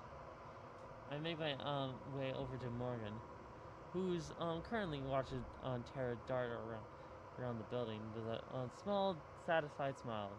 It dissipates as they touch. Even though I'm relieved to be out on the storm, I can't believe we end up in this situation in the first place. Before I can say anything, though, she beats me to it. I'm really sorry about this. I truly am. Oh, no. If I'd thought the weather would turn so foul, I'd have never suggested we come out here. The last thing I want to do is place you and Tara in any danger. I just wanted to show the two of you something tangible. Something different. I swallow my harsh words. Chastising her wouldn't undo us any good. Plus, she's right about that the weather changed way too fast than I would have expected, or even though possible. So I just rub my shoulders, trying to massage some warmth back into them. Ah! Don't apologize yet. There's still plenty of time for us to die of starvation or something like that. I think it's more likely that we die of exposure first. Well, that's reassuring. Suddenly, a beam of light swipes across my face. It comes from Tara on the other side of the building. Hey, come check out these books! My God. Morgan and I both started to head over. By the way, how do you keep it so warm in here? I was looking for a heater or something, but couldn't find one. It's magic, I think. Magic? Really? That's your whole point? Yep, magic. I mean, it can mean a lot of things. Magic things? I'm not even gonna argue. Tara's waited excitedly and watched the stack of books. It's probably a first. Check it out! The wooden shelves are warped and damaged beyond repair, but I still retain their shapes pretty well. The books that line them are similar condition. When I remove one, a soft cover is cold and frigid, and the text is faded into illegibility. But flipping through the pages, a few of them are still readable. Or at least would be if I start understanding the language. Tell me these aren't filled with ancient incantations or something. Probably. These aren't filled with ancient incantations. The Book of Moby Dick! She holds a rock in her face and blows a puff of air towards me, filling my face with dust. I've wrinkled my nose, coughing. Hey, what the hell? You don't know what's floating around in here? You're literally the only person alive who could be in a haunted church and not care at all. She never said it was haunted, you know? And I'm sorry that I'm still a bit too shaken up over, you know, almost dying in a snowstorm. Psh, we weren't ever in any real danger, I'm sure. Isn't that right, Morgan? Actually, I wasn't sure we were going to make it here. What? Morg? Man, Morgan, you're sending us to the morgue. Oh. Tara's eyes wide, and the reality of the situation hit her at least. Then she grins. That makes this an even more badass story for the vlog. Mads, you'll have to go hard on the wind sound effects. Maybe we should set the camera outside, get some footage of the blizzard. She hurries over where I abandoned the camera on one of the pews and picks it up, dancing around us. I open my mouth to tell her how dumb it is, and a trickle of dust sprawls against me. The whole church shakes with a slight tremor, and more dust is displaced. Earthquake? That should be the icing on this cake. It would be a horrifying and ironic to be survived the blizzard, only to die in a freak earthquake. Something tells me that's not what it is, though. There's another tremor, slightly stronger than this time, and with it, a distant boom, like something shooting out of the cannon in the forest. The three of us exchange a glance, silently. For once, even Tara is silent. Boom. The stained glass window rattles. I hear Morgan sucking up breath. When I look at her, her eyes are wild and confused. Boom! Alright, Chada, get... That man earned his 3 booms. Boom! Boom! Boom! Ah, fuck. Ah! Boom. Boom. Boom. My joint twisted it wrong. Shit. No matter how strong it would be able to. Wordless, Tara heads over to the front doors. Though my first instinct is to call her back, and what I hope is safety, I find myself more curious than afraid.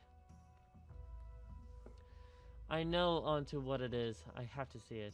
Morgan lingers behind us, unsure what to say or do. Tara reaches the door and presses her shoulder against it.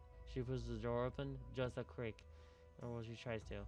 But a terrifying wind catches the rips of the doors all the way open, as if presenting the scene before us. I struggle to comprehend what I'm seeing. An immense monster towers over. Oh my god! What the fuck? What the hell? What is this? What is this Elden Ring bullshit? Putting all over Maddie's doubts and rest. It was antlers and glowing red eyes. Taller even than trees, standing in what I can only describe as a monster. 2 enormous, luminous red eyes peering out across the black expanse of the night sky. Neither the howling winds nor the biting snow can affect it all. Oh my god. Oh my god, record it, babe! Oh my god, record it, Maddie, record it! Mads, record it. That's not possible. This can't be happening. This can't be real. Oh my god, record it, please, record it. We're gonna make so many subscribers. My legs are about to collapse under me. My heart rate drops like a rock at the chest, and every heartbeat sends a rush of blood. Though my body is so strong it drowns out the concoctionous storm. Tara fumbles in the camera. Her hands shaking violently, cursing, trembling. She struggles to lift up her face. repeatedly losing her gripe as she tries to focus on the thing that's in front of us. I don't know how long she can have the presence of mind to do though. My thoughts are a blur as my mind does its best to process what I'm seeing. It's like a forest itself come to life, like a whole mass of trees has uprooted themselves from the ground to form something that can't possibly exist. Branches twist and contort from each other. The one tree splits into 10. Wood running to decay, growing anew again, spinning from the impossible red carpet. Two immense hordes piercing the sky, and like lightning bolts firmly imprinted in the clouds. Every thought I can manage to form is fleeting. Every rational part of me tells me what I'm seeing shouldn't exist, that it isn't possible. Yet, here it is, undeniable. Oh my God. All I can do is stare. The red glow stares burning in my eyes, like it's staring right back at me. Maybe it is. The beast shuffled towards. Its feet obscured by the forest below. With each movement, there's another massive echo. The tree crackles and snaps beyond the immense weight like twigs, flattening like nothing buried down the snowfall. Oh my god. Yeah, record that shit. Holy shit. That would get you like fucking 100 subscribers with that. No slouch. Slowly, the beast slumbers off into the night and swallows in the sight of darkness. Soon, even the sounds of the footsteps fade. I'm not sure how long Tara and I remain in petrified silence. I realize that I've fallen to my knees, though I have no recollection of this happening. I feel like I have no recollection of anything, that nothing will ever make sense again. At some point, Morgan comes to my side, helping Tara and I back indoors. My my whole body is numb from either shock or the cold, perhaps both. She leads us to one of the benches that's mostly intact. I collapse down into it. My legs are still unwilling to support me. I glance at Tara. All the colors is gone from her face, and she's still trembling. I probably don't look much better. For a long time, none of us know what to say. We sit and wait until long after the snow has stopped falling and morning arrives. I feel bad. It's like, oh, we could have just watched it. Something's amiss. I don't say a word on my way back from the cabin. How can I? How do you vocalize the knowledge of your core understanding of the world just turned out to be wrong? Feels like the ground beneath my feet drop out from under me. My steps are unsteady and I feel nauseous coming from my waves. My heart pounds hard. I've been I've always prided myself on my healthy skepticism, but I can't deny what's right in front of me. My thoughts scramble to find a way to explain it. Some say I can piece it together the way I can understand, but it's hopeless. Tara's been is still struck mute. I expect her to be bouncing off the walls, to be unable to calm down. After all, this is what she's been after for years, even since we started the show. Ever since she first had the idea for this show. Now that we finally actually found something, neither of us know how to react. She keeps playing the short clips she recorded over and over again, watching it until the battery runs out. A lot of it is unusable due to the snow and are shaky. But there are still a few seconds of clear, uninterrupted footage. Her ratings are gonna go off the charts, and we're gonna have to prepare for endless barrages of questions and accusations of doctoring the footage. This will mean interviews, national news, maybe even a book deal. Nothing will ever be the same again, but we all can manage in silence. Morgan's the only one who seems somewhat calm. Something even she has been a bit shaken. She's the one who coaxed us to leave the church and started heading back town. It's the obvious thing to do. Yet somehow it's just something sounds like a crazy idea that I would never come up with on myself. All my thoughts are mush. If it weren't for Morgan, I'm sure Tara and I would both end up wandering the woods in total shock. I can barely manage to slow stumble as I fall towards behind. Thick, fresh snow impeded on the path. The blizzard subsided, but the harsh winds bite at my exposed skin. It all feels like too much. Maddie, are you okay? She takes me a few seconds to even register her voice, and a few more to realize she's looking back at me with genuine concern. Yeah, I'm fine. My brain screams to ask for help. My body feels moments away from collapsing. But what kind of help would she give me? I can only focus on reaching our destination. Morgan looks like she wants to respond, but instead resumes her trek forward. This time, moving at a somewhat slower pace. After a while, the faintest light of the distance comes to view, the cabin. Our light, our refuge in the darkness. Tara pays quick as the near stab, like she's been waiting for the moment. She rushes and crosses the distance, disappearing inside. Morgan walks alongside me.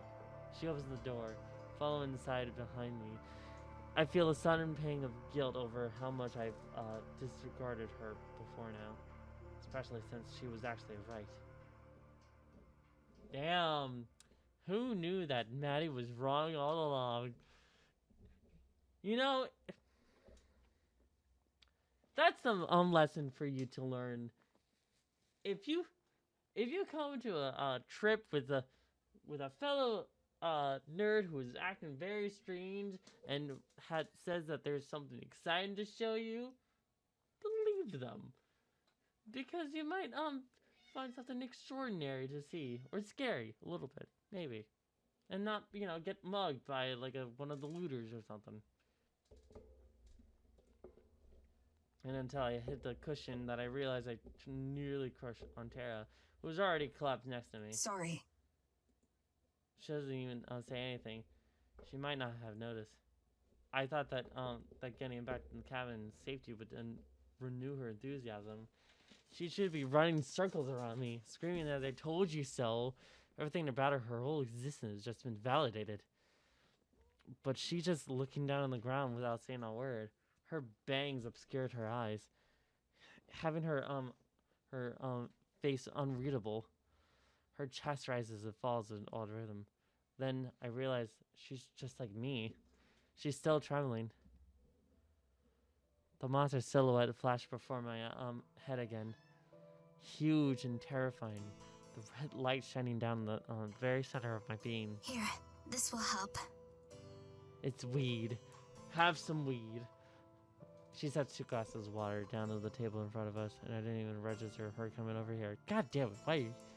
Jerry clears the throat and leans forward. Thanks. Seriously. Oh my god. That's the first word she ever spoken when she feels like hours. She manages a small sip, and more dribble down her. I didn't even reach my glasses, knowing that my eyes are still a bit shaky, if not more. My whole worldview has shattered. It's going to take more than just a walk in the snow and a glass of tap water for everything to sink in. How are you not freaking out? How are you not freaking out? Sure. Have you seen that thing before? No, that was my first time as well. Oh shit. She doesn't answer the other part of my question. Tara continues to slowly drink her glass of water, while mine remains untouched. At some point, Morgan goes in the kitchen and prepares a pot of coffee. I can hear her rummaging around the fridge. It smells of coffee as it brews. But neither registers beyond my curiosity awareness. What does get my attention is that she sets 2 steaming mugs down in front of us. Hot coffee sloshing over her hands. Drink this. It'll help. First the tap water, then coffee. What else? I do as I'm told. I've been in the brew since it's too hot to sip. Tara does the same. Morgan sits beside her on the couch, draining her own mug before she, how much faster she than we do as she gazes in the window.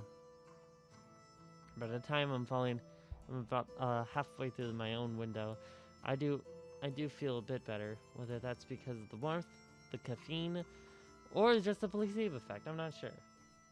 Once we're finished, we would lapse back in the preoccupied silence. Yet again, it's Morgan who breaks in. I think the two of you should take some time to relax.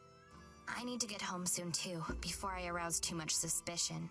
Does that work for you? Yeah. I look to Tara, who doesn't seem to have ever even heard what Morgan said. Yeah, sounds fine.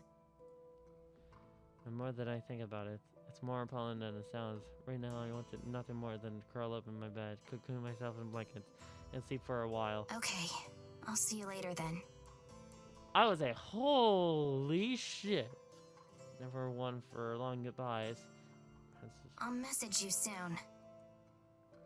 She leaves before either one of us can respond. We sit and sit. We don't know how long. Longer than I've ever seen Tara sit still. I just don't know what else to do. As much as I like to, I know we can't just sit here forever. The knowledge we'll have to return to mundane, everyday things feels unreal. We just witnessed something magical and life-changing. How could we just go back to a normal life? But I know the truth. The world hasn't changed at all. Just our knowledge of it. No matter how long we wait, the outside world will continue to pass us by. It feels like an eternity passes, but Tara's voice breaks through the silence. I'm not sure I fell asleep or not, but I reacted with a start, and my heart repeats 100 beats per minute. So, what do you think? About which part? There's a lot to take in. Yeah, about all of it. Or any of it. Oh, she idly pulls on a loose thread of the packet close by. She pulls and pulls, and it unravels even further. I don't think she knows. I think the main thing is that I wonder what else is out there now. Not just in the forest, but in the whole world. Yes, Elvis could still be alive, people. Elvis could be still alive. Mothman could be alive. Sasquatch. Fucking Sasquatch would be. Are there more of those things? Or is it the only one of its kind? And how did no one ever see it before? There's just so much that I don't know how or what to feel. Oh my god. What about you? Okay, one thing. We're gonna make the fucking greatest episode ever, which will be a very, liable thing. And second, holy shit. The same, pretty much. There's no way you're not gonna get that BooTube award now, you know? It's a surefire joke. But it should be an easy smile, but she doesn't rant at all. Probably not. Probably not. Oh. I think I'm gonna crash. Good night, Mads. Wait, no cuddles? Okay, just like Morgan, she gets up and leaves without even giving me time to reply. She's barely 5 seconds between her and saying it, or door slamming shut behind her. It's not at all the kind of response I expect from Tara, but these are far from normal circumstances. All I can do now is wait for her and for Morgan. Wait and wonder. Oh man.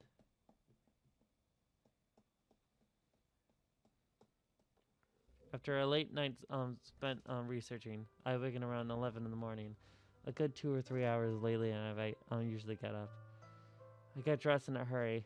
No one in to keep Tara waiting before we head into town.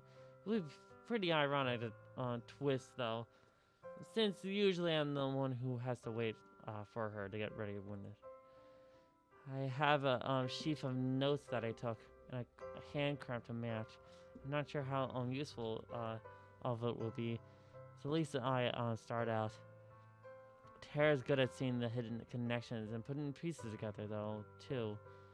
It makes for entertaining videos, even without results. As the living room, a lukewarm pot of coffee, and a used mug or a Leon. Hey, I'm up now. Slept in a little. I'll be ready to go in a sec. I call out in the kitchen, preparing my own cup of coffee. She doesn't respond. I wonder if she can't hear me with the door closed. I go and knock on the door, being careful not to spill any coffee. No response. I knock again, louder. More likely she has her headphones in. That or she fell back asleep. You ready? I'm good to go. I have a bunch of notes and research too. Maybe we could go over some of it with Morgan. Silence. She's not that heavy a sleeper. I knock again, even harder, but she still doesn't answer. I jiggle the doorknob a little bit and turns easy. I open the door slowly, giving her an ample time to yell or interrupt me. But she doesn't. Her room is empty.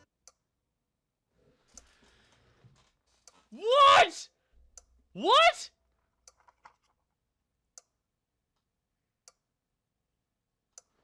Wait, no, where's your stuff? And carrying up so much of it, my hands shake. Hard enough for coffee to spill out in the mug and stain in the pages below. Oh, so that's how it is. Whatever it is. I swallowed a lump in my throat, forcing myself to not overreact. Maybe she tried to wake me up and I slept through it. Or maybe she just went out for a walk and would be... Oh, shit! There's 100 different benign scenarios I could have had. But in my heart was, I know she ditched me. Plain and simple. Oh, no. Oh! Oh, no! I go into the sink and dump the coffee. My appetite's suddenly gone, and I picked up the pictures I dropped. A few are ruined beyond legibility in the coffee, but it's not like anyone will miss them. I throw them in the trash, along with the sawn paper towels that I used to clean up the spill. I gather the rest of the papers into a pile and leave them on the kitchen counter. Throwing them away feels like a waste, but I don't really want to look at them right now. I retreat back in the door and slam the oh shit! Oh fuck! Even though there's no one around to hear it, I put on the film at random for background noise even more than anything. My thoughts start to wander off before the opening credits even finish. What exactly was it that that upset Tara so much? Before Morgan looked us into a church, anything were fine between us, if not a bit tense. But I was joking on my attitude. She didn't seem bothered. And since seeing that monster, both of us have said so little. But I'm just wondering what I did wrong. I wish you could talk to me, or at least help me understand. I'm about 15 minutes into the film before I realize that I have the French audio track playing without subtitles, and I haven't understood a word of it. I close my laptop and stare blankly at the wall, since the only thing I can do is not mess up right now. It isn't long before I hear the crunching of 2 pairs of footsteps outside, as well as a low murmuring of outside. The front door burst open, and from my room I can hear a din of terror. Gotta be related to the stuff in the journals. There's no way they're not talking about the same thing. Oh my god, thank god, Tara! Oh my god, I thought you were gonna be gone or like left. Oh. Just send all those pics to my email address when you can. This is gonna be so freaking good. I thought you left me! Sure thing. I sit paralyzed in my bed. Should I ignore them? Go on and act like nothing's out of the ordinary? Part of me wants to just hide in the room, but the way Tara and I have always gotten over our arguments is just by open to our issues. Plus, Tara would have know what I'm at the cabin. So if she brought a Morgan back here, I doubt she's trying to avoid me. Maybe they just came back specifically to include me. Hoping for the best, I head out of the living room. Tara brewing the pot of coffee while Morgan leans against the counter. A few books and must have brought in the Holmes is stacked behind her. She glances up as I enter. Hey, Maddie. Hey there. Tara nods without facing me. What are the books? What is going on? I nod at the stacks. Tara sets 2 coffees in front of her and Morgan and slides a book in. They're the journals she mentioned on the walk to the church. She was letting me take a look at them. She puts emphasis on the word me, like she's the only one who's allowed to. Maybe that's the case. This isn't off to a great start. I see you've picked up a coffee habit too, huh? What did I do? Morgan's really rubbed off What on did Maddie you. do? Yeah. What did Maddie do? Wasn't it a weird comment about the boo tube? She turns to face Morgan, being sure to exclude me from what she wants. Okay, we can chill in my room. Might want to grab one of the spare chairs from out here. Oh, okay. Small consolidation, but I can tell that even Morgan feels a little comfortable with the situation. She gives me a sympathetic look, but doesn't say anything. Just why is Tara acting like this? If she would just tell me, we could just work it out. I stick my arm, holding Morgan, and she carries it. Tara, can I talk to you for a sec?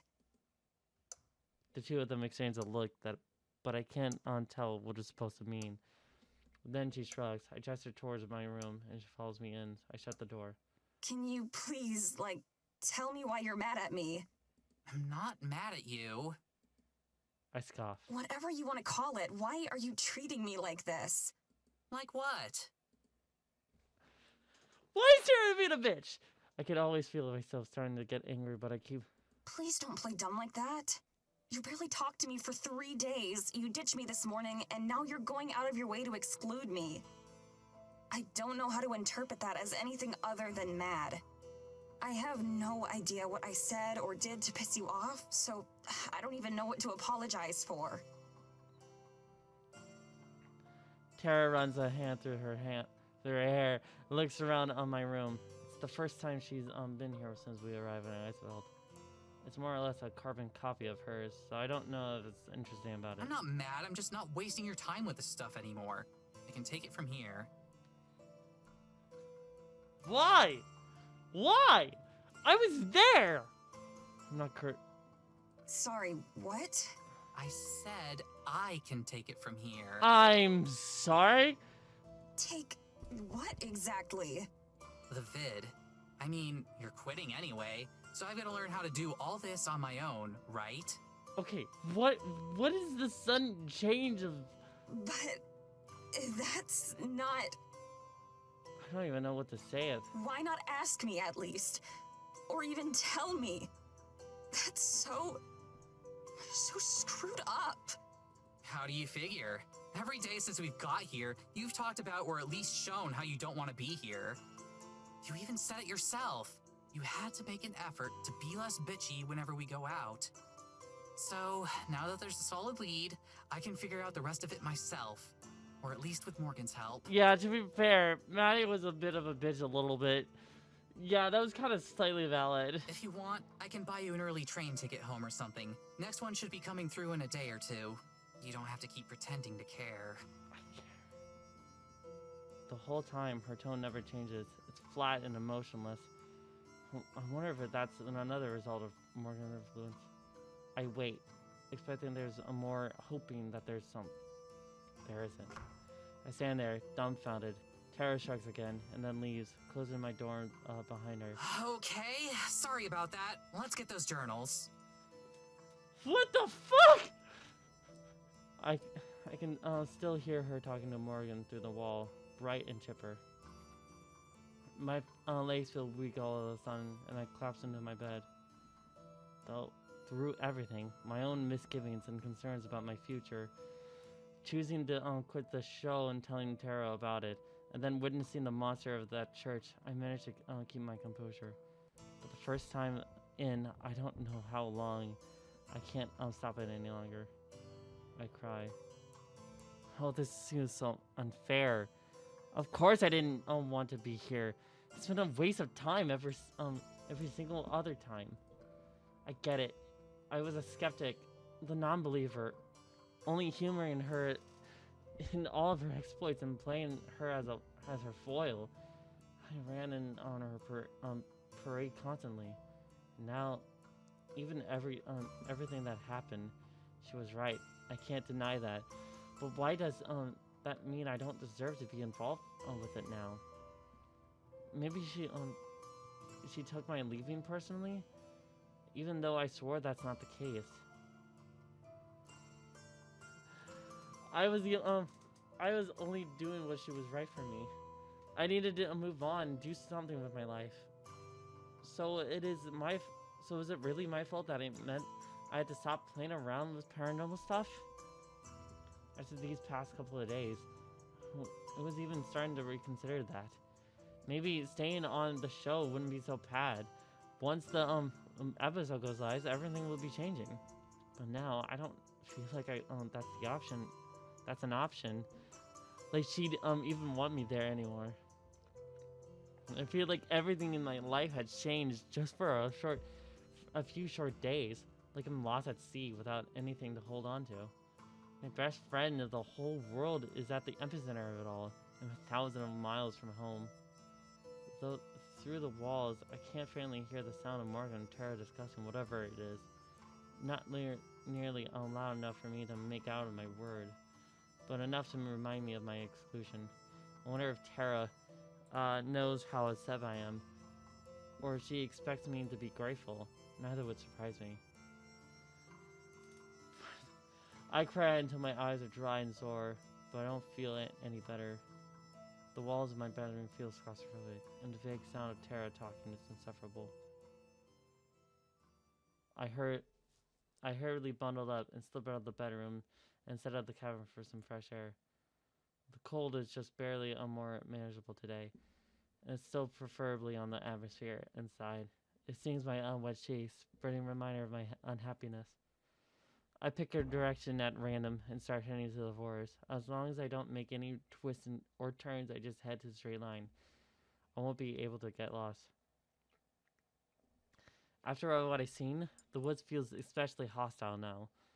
I wonder what else could be lurking in the shadow or farther amongst the trees. Countless possibilities that I never considered to be certainly possible. But for once, I don't hesitate. I just walk. My feet automatically step on roots and other forest debris. Underfoot, the snow is slushy and messy. My head feels the same. My head hurts. My heart hurts. Everything hurts. My nose burns from crying. The cold only exacerbates the effect. From what am I supposed to do? What am I supposed to say? I just feel lost. I reflect on the snow and on the years I spent with Tara. Wonder how it all came to this. Just so I've been her idea, of course, but I was the one who encouraged her to go through with it. She always had a flair with her dramatic, whether it was school play, her old blog, or even her over the top fanfic she used to write. I always been there to support her. Wherever it was, I go over her lines with her and help her rehearse, or even edit her fics. When she first had the idea of Terra Normal and combining her two biggest interests, cryptics and herself, I wasn't the only person who said she should go for it. I even came up with the idea when she's still pretty proud of it. At first, I thought it would just be another entry to the long list of harebrained ideas that Tara would start and quickly lose interest in. I gave it 2, maybe 3 episodes tops before she got bored, but the reception was good, and the views started coming in. So did the ad revenue and sponsorships. She had started as a weekend hobby, turned to a weekend responsibility, and then into a day job. My role went from holding a cheap camera to stitching together the footage of actual learning proper video editing and investing in decent equipment. It seemed only natural I'd be the one handling all the invites, fan mail, inquiries, and more. The professional side of things. I put my life on hold for the show, quit college halfway through my film studies degree, and moved out of my cheap student housing. I gave up my barista job and the store manager promotion I've been hoping for. I dropped everything in order to help Tara make the best show possible. Sure, it wasn't like she had. Hold on. That's not it. What was the Self-voicing enabled. No. Self-voicing disabled. No. Where is it? That's not it. There it is. Hold on.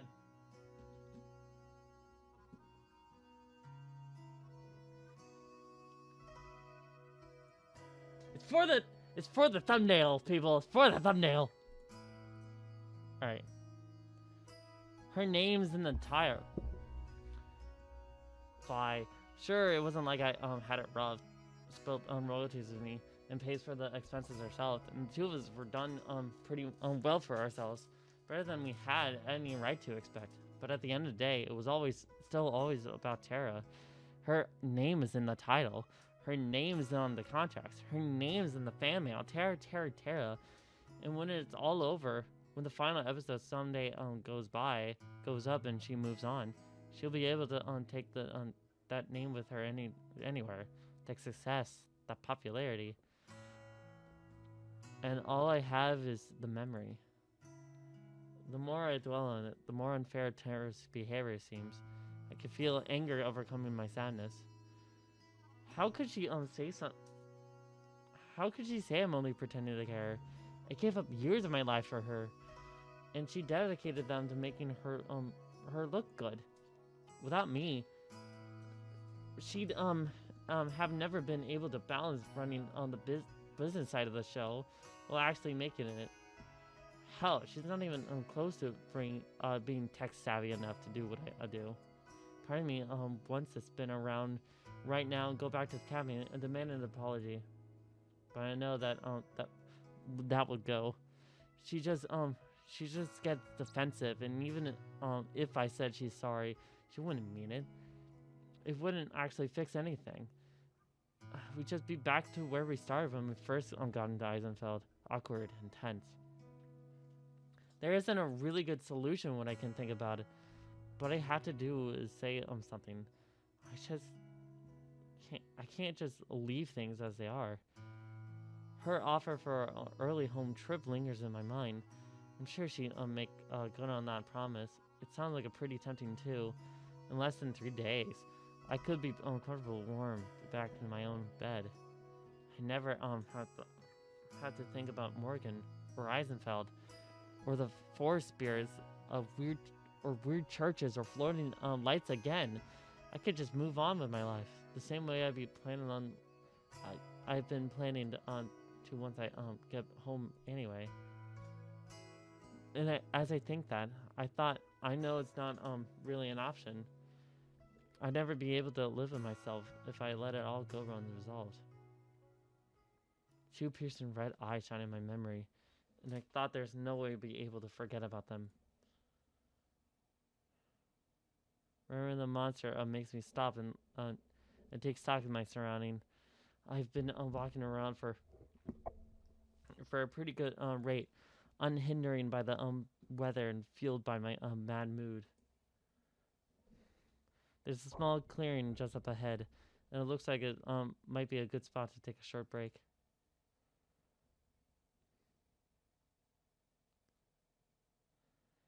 It's not very big. I realize when I reach it, I could toss a stone from one end of the pond. It doesn't feel like stifling the rest of the forest, though. Clear my throat. It's the only noise I can hear. The sound of the village don't travel this far. They barely reach the cabin at the most part. Overheard, the sky is a crystal clear blue for the first time that I can remember. It's still freezing, but it's isn't cloudy. Not even the airplane or vapor trail disturb the tranquility. I rub my eyes and divide my glasses. It must look like a real mess out here. I do feel a little bit better though. The fresh air alone makes it clear my head. The snow underfoot is well trampled in my stopping around. The mud mixes with the slushes to form a thin paste that sticks to my boots. If there was something to sit down, this place would be perfect. I make do with leaning against the trees that is mostly dry. I'll need to better know how I got here. It would be nice to have a place on my own to retreat to when I need it, away from the other two. Just as I'm enjoying the tranquility, there's a rustling sound overheard, and looked up just in time as a face of fully snow is perfect timing. I coughed and spluttered, wiping away as much as I can, though the looks of it still falls into my my clothes. I flapped my jacket like the wings to knock it down. Right then, the corner of my eye, a quick motion catches the attention. It's gone fast to notice the glimpse of fabric I turned to see. There was nothing there. There's no sign of it. My heart pounding. There's nothing. I rub my eyes, making it so snow. The harsh, unmistakable sound of a branch breaks the cracks behind me. I spin around. I expect to see Tara and a dumb smile on her face of having spooked me. But again, there's nothing. I put my coat tighter around myself and press my back against the tree. Hello? Is someone there? Oh shit. My voice resounds through the clearing but goes unanswered. In the middle of the clearing, a mysterious woman appears in just a moment. Oh wait. In the moment of clearing, a mysterious woman appears in just a moment. She has a long Again, a flash of the movement of the corner of my eye. This time, I'm sure of it, a glimpse of a purple darting behind a tree. I start towards it, hand reaching without a plane of thought, just like a dog chasing cars. I just don't know what I'll actually do with it. I walked in the middle of the clearing, turning a slow circle and... Can you hear me? Hello? It was almost... It's all already on nose. I mean, there's somebody...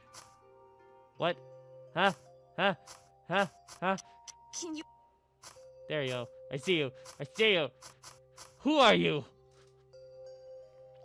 Hey, wait! I may, as well not be saying anything for all the affected area of the tree when I saw her, but she's gone. I'm running in circles, chasing whoever knows what. My heart beats like a little drum, like a kick drum. A million possibilities race through in my head, each more fantastic than the last. Maybe she's from the village. Maybe I imagined her. Maybe she's another forest spirit. Maybe she's the same forest spirit as we saw before, in a different form. Maybe she's a giant-ass reindeer man, but shortened, and a girl. I know them can be true. I see now that there's nothing that is impossible. I look all around, searching for a clue to find none. This is a bad idea. I know. Every single fairy tale I've ever read warns this is a bad idea. Chasing after mysterious girls in the woods never ends well. She could be luring me into her secret lair. It could even be disguising as some kind of terrible monster. Maybe it's a spirit. Maybe it's a forest spirit. Comes exactly a revenge for trespassing in this territory. I should turn and run and race back to the cabin. If I told Tara and Morgan, I'm sure this is the kind of thing that would override Tara's annoyance, at least for now. It could be our chance to patch things up, pursuing some new mystery. Or I could not tell Tara, and I could solve the mystery myself, whatever it is. For the first time, something happened to me that doesn't involve Tara. I could keep it that way. My hand is trembling, but I reached down the direction. I last saw the girl, more as a sign of openness than anything else. Are you still there? Silence. If you can hear me, can you let me know? No response. My fingers close as her open air. This is stupid. I feel like an idiot talking to no one. If she wanted to be caught, she would have just let me, I'm sure. But then, if she didn't, what's the point of being showing herself? I'll come back tomorrow, okay? If you'll be here again. Feels desperate. It is desperate. But I can't let this chance go. Not when I could be a light breeze through as if it answer. Maybe it is. Maybe it isn't. I stand there, hoping for another sign. As I give up, I turn back to the home. I see it. Just a split second. A bright pink light, crystal clear from the color of a sunset. It's the same as my breath catches in my throat. My light tightened. My muscles tighten and poised to follow, but my common sense overrides. As long as I want to, I can just show running off into him. I swallow, and if and it can understand me, like it seems to, then I'll see it tomorrow. I need the direction the light came from. I'll be back tomorrow. I promise. think I saw a girl. What? Morgan and Tara never noticed me come home. They might not have noticed that I left. I don't even make an effort to talk to them. I'm still too angry yet with Tara. Instead, I spend the rest of the day in my room, watching films of reading. All the research that I was so eagerly working on put aside, stuffed into the folder that's out of the sight of my hard drive. I have my own project now, my own league to explore. The thought of that light and the mysterious girl in the woods stays in my mind through it all. Even late into the night, I can hear that Morgan's still over, and Tara's room was her. At some point, the sounds go out of the conversation to something else. I turn up the volume of my computer. They can do whatever they want. It's well past midnight when my eyes finally get heavy to sleep. The next day, I head over to the clearing without telling anything. I gotta finish it. I gotta meet this girl. I need to finish the stream. Alright. And I left it. From the thick clouds overhead, I can tell it's going to be a short trip. Still, I have to go. My heart thumps with anticipation and more than a little nervousness. It's odd mix. I force myself to keep a calm demeanor. It's not too worked up. It's difficult. I'm hopeful that I don't know what for. I don't have a camera or even a cell phone. There's no way I could prove anything what happens. It's not like there's anyone who could vouch for me or what I say or what I saw. For now, it's impossible to keep it that way. This encounter, whatever it may be, will be mine and mine alone. Good for you, being selfish and all that. I'm in the clearing. I brace myself a pie. There's a faint sound of. Hello? Are you out there? I give it a moment, waiting for a hoping. Maybe it really has my eyes playing tricks on me.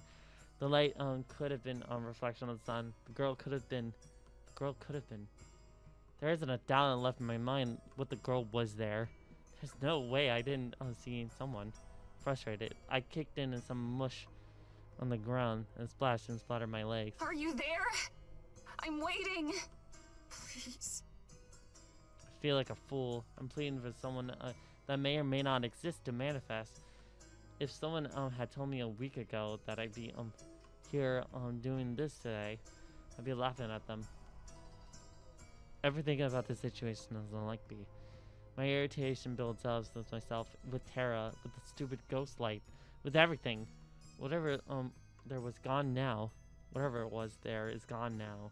And really, what kind of idiot convinces herself to come back to an imaginary date with a weird breeze? I clench my fist, looking without seeing. Slowly, I turn circles for something. Anything I trapeze back and forth at an increasingly desperate pace. Not sure what really could. If I sit still, if I give it, then I given up. And I give up when I don't have anything left for me to out there. For a second day in a row, I feel a sting of that tears my heart, and I pinch my eyes shut to stop them. Not here, not today. On my hand, here, and suck the deep breath. Cold air stings my throat, and I stood. For a moment, once the urge has passed, I lower my hand and open my eyes. Oh, there she is. Hello. And she's there. What the? So silent. It's so suddenly that it's all like she was not there. A mysterious girl stands before me, barefoot in the snow, but seemingly unfazed. She regards me with a curious look, her eyes wide, like she's the one who's out of the place. Now that she's here, it's right in front of me. I realize I don't know what to say. Hello? That's all I can muster. My voice comes out weaker than ever. Her voice goes wide with her lips move. She mouths something else again. I can't hear you. I can't hear you. Are you?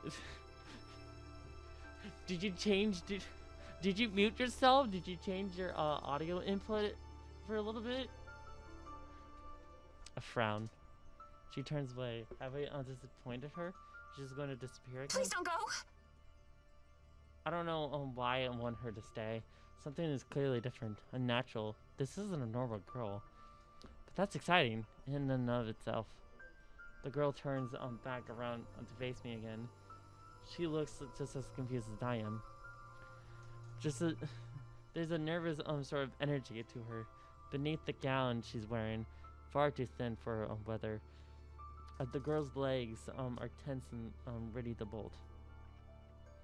I take a step towards her, holding out my hand in the same way as I approach a kitten to the lost puppy. My name's Madison. Can you understand me? She still looks a bit nervous, but nods. So we speak the same language. That's good. Is she from Eisenfeld? I can't imagine she's from elsewhere. She's not else around. You were talking, right? Just a bit ago. But I couldn't hear you. Another nod. That means whatever reason, her words can't reach me. Maybe she's naturally mute, or maybe her voice was magically stolen. Every idea that comes in my mind is more ridiculous than the last, but I consider them all equally. God, I'm like Tara. Oh no, I'm like Tara. To my surprise, I'm able to remain calm and, by my standards, pretty level-headed. It seems like the girl is more afraid of me than vice versa. I drop my hands down, offering a handshake. She stares at it for a moment. Maybe I'm excited to turn into a snake, or for me to shoot magic bolts in my fingers. When neither of that happens, she gingerly slow reaching my hand. It passes through me. Her fingers glide through the palm of my hand like a breeze disappearing into the air. Oh, she's a ghost! She's a ghost! With a mad smile, she looks down, seemingly expected the result. Horrific realization. No! Fuck!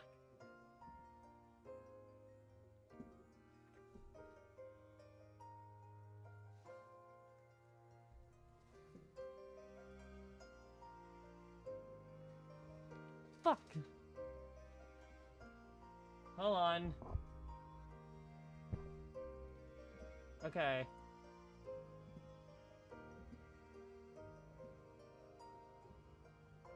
Hold on. Hello? Hello? Hello? Okay, I'm back. Okay, thank God. Oh my God, it happened again. Why does it always happen? Why? I don't know. I need to figure that part out. I don't know why that happened. Alright, anyway, let's finish this.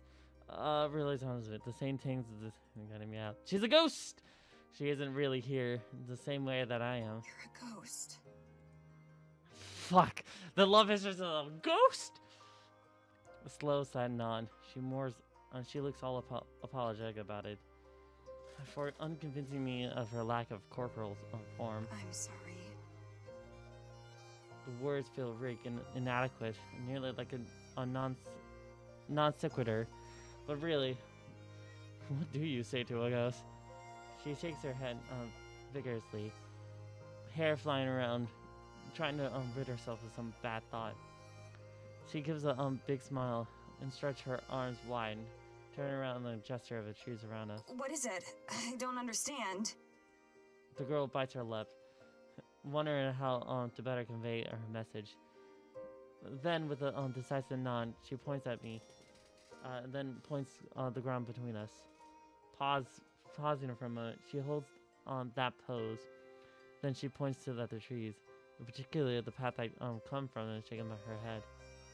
The flash of fear knives its way under her skin. Is she threatening me? Is this a threat? What the fuck is that? She definitely doesn't look like it. Something about where I came from? Then repeats the pointing at me, then at the ground. Me? Right here? Another nod. You're asking if I'll stay here? She nods and claps, hopping up. Except she doesn't come down. She hovers there as it is suspended by invisible strings, and then slowly lowers down. I'm not sure what's going on, what she was going for, but I smile. Are you showing off? She laughs and nods, glad to be understood. I can stay for a bit, sure. If you want me to, I mean. It's like, thank God, please, I want to know about... Thank God, I've been alone for years now! For centuries! I'm so lonely! The girl practically zooms in for a short distance between us, moving in that might be a supernatural speed.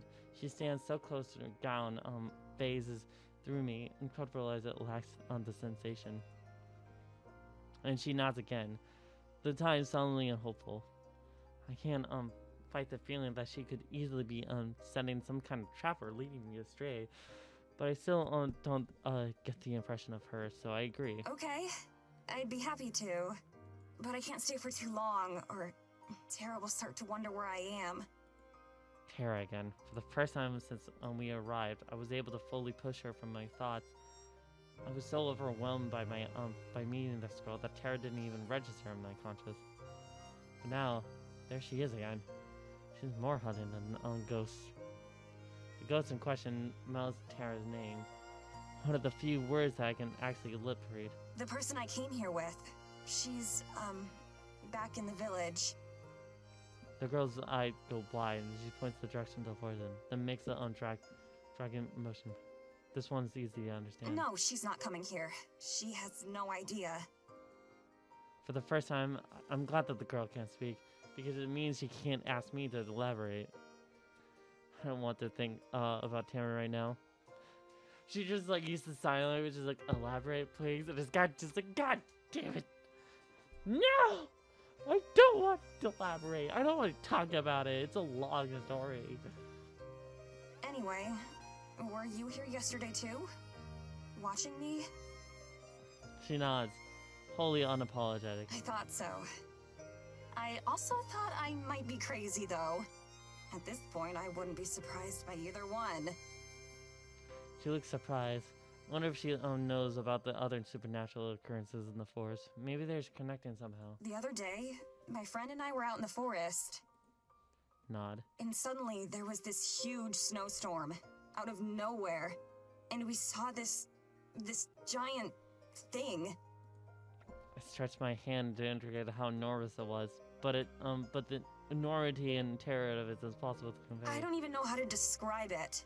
It was a monster of some kind. Like a huge tree had come alive and was walking in the snow. It was a giant... Do you know what I'm talking about? Head... Not only does the girl nod, but she laughs, finding something funny about my story. Not sure if I should worry about... You worried enough. So you've seen it. Is it, evil? A firm shake in her head. That's... good. It was honestly the scariest thing I've ever seen in my life. After that, we taper off into silence.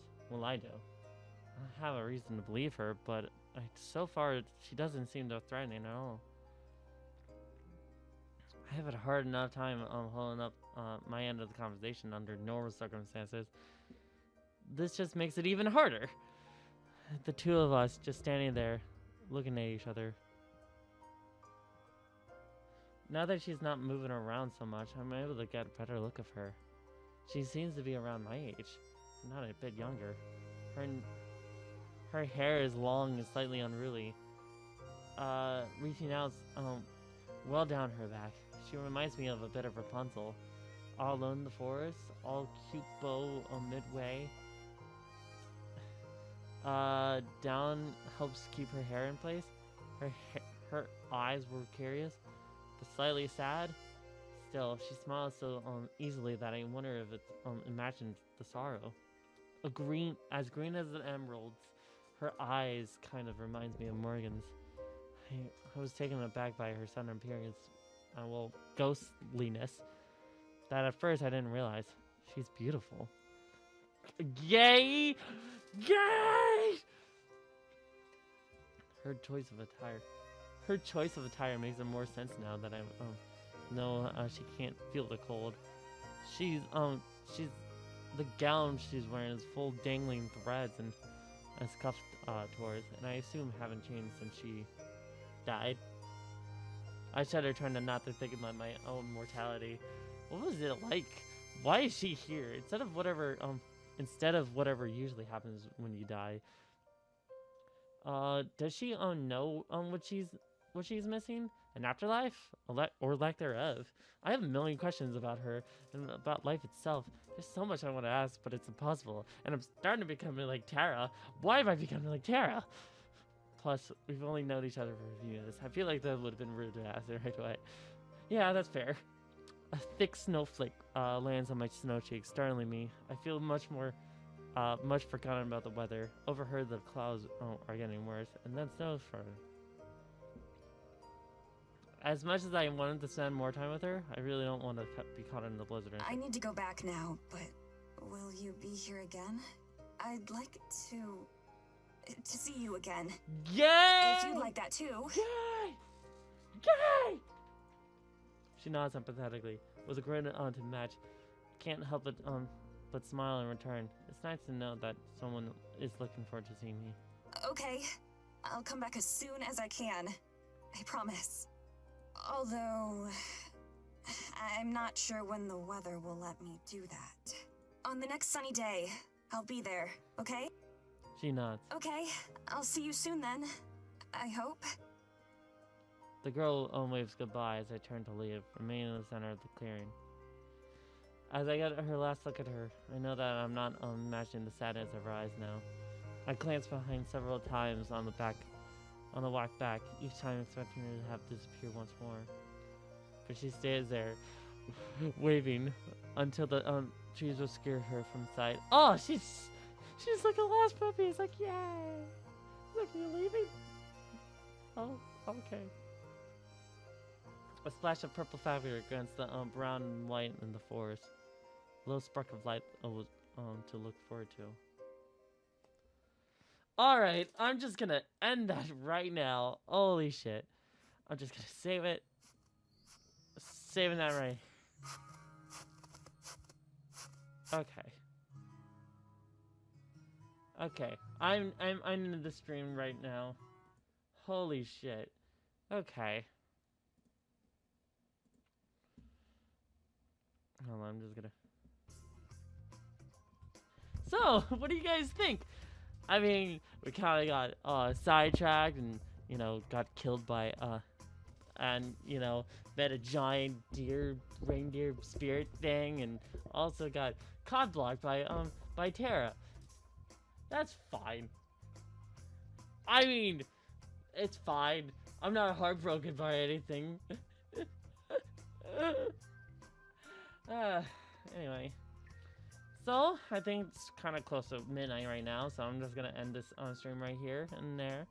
So next stream will be tomorrow. I'm gonna stream Yakuza. So hope to see you there. And thank you so much for watching. I hope I see you in the next video. Take care, everyone.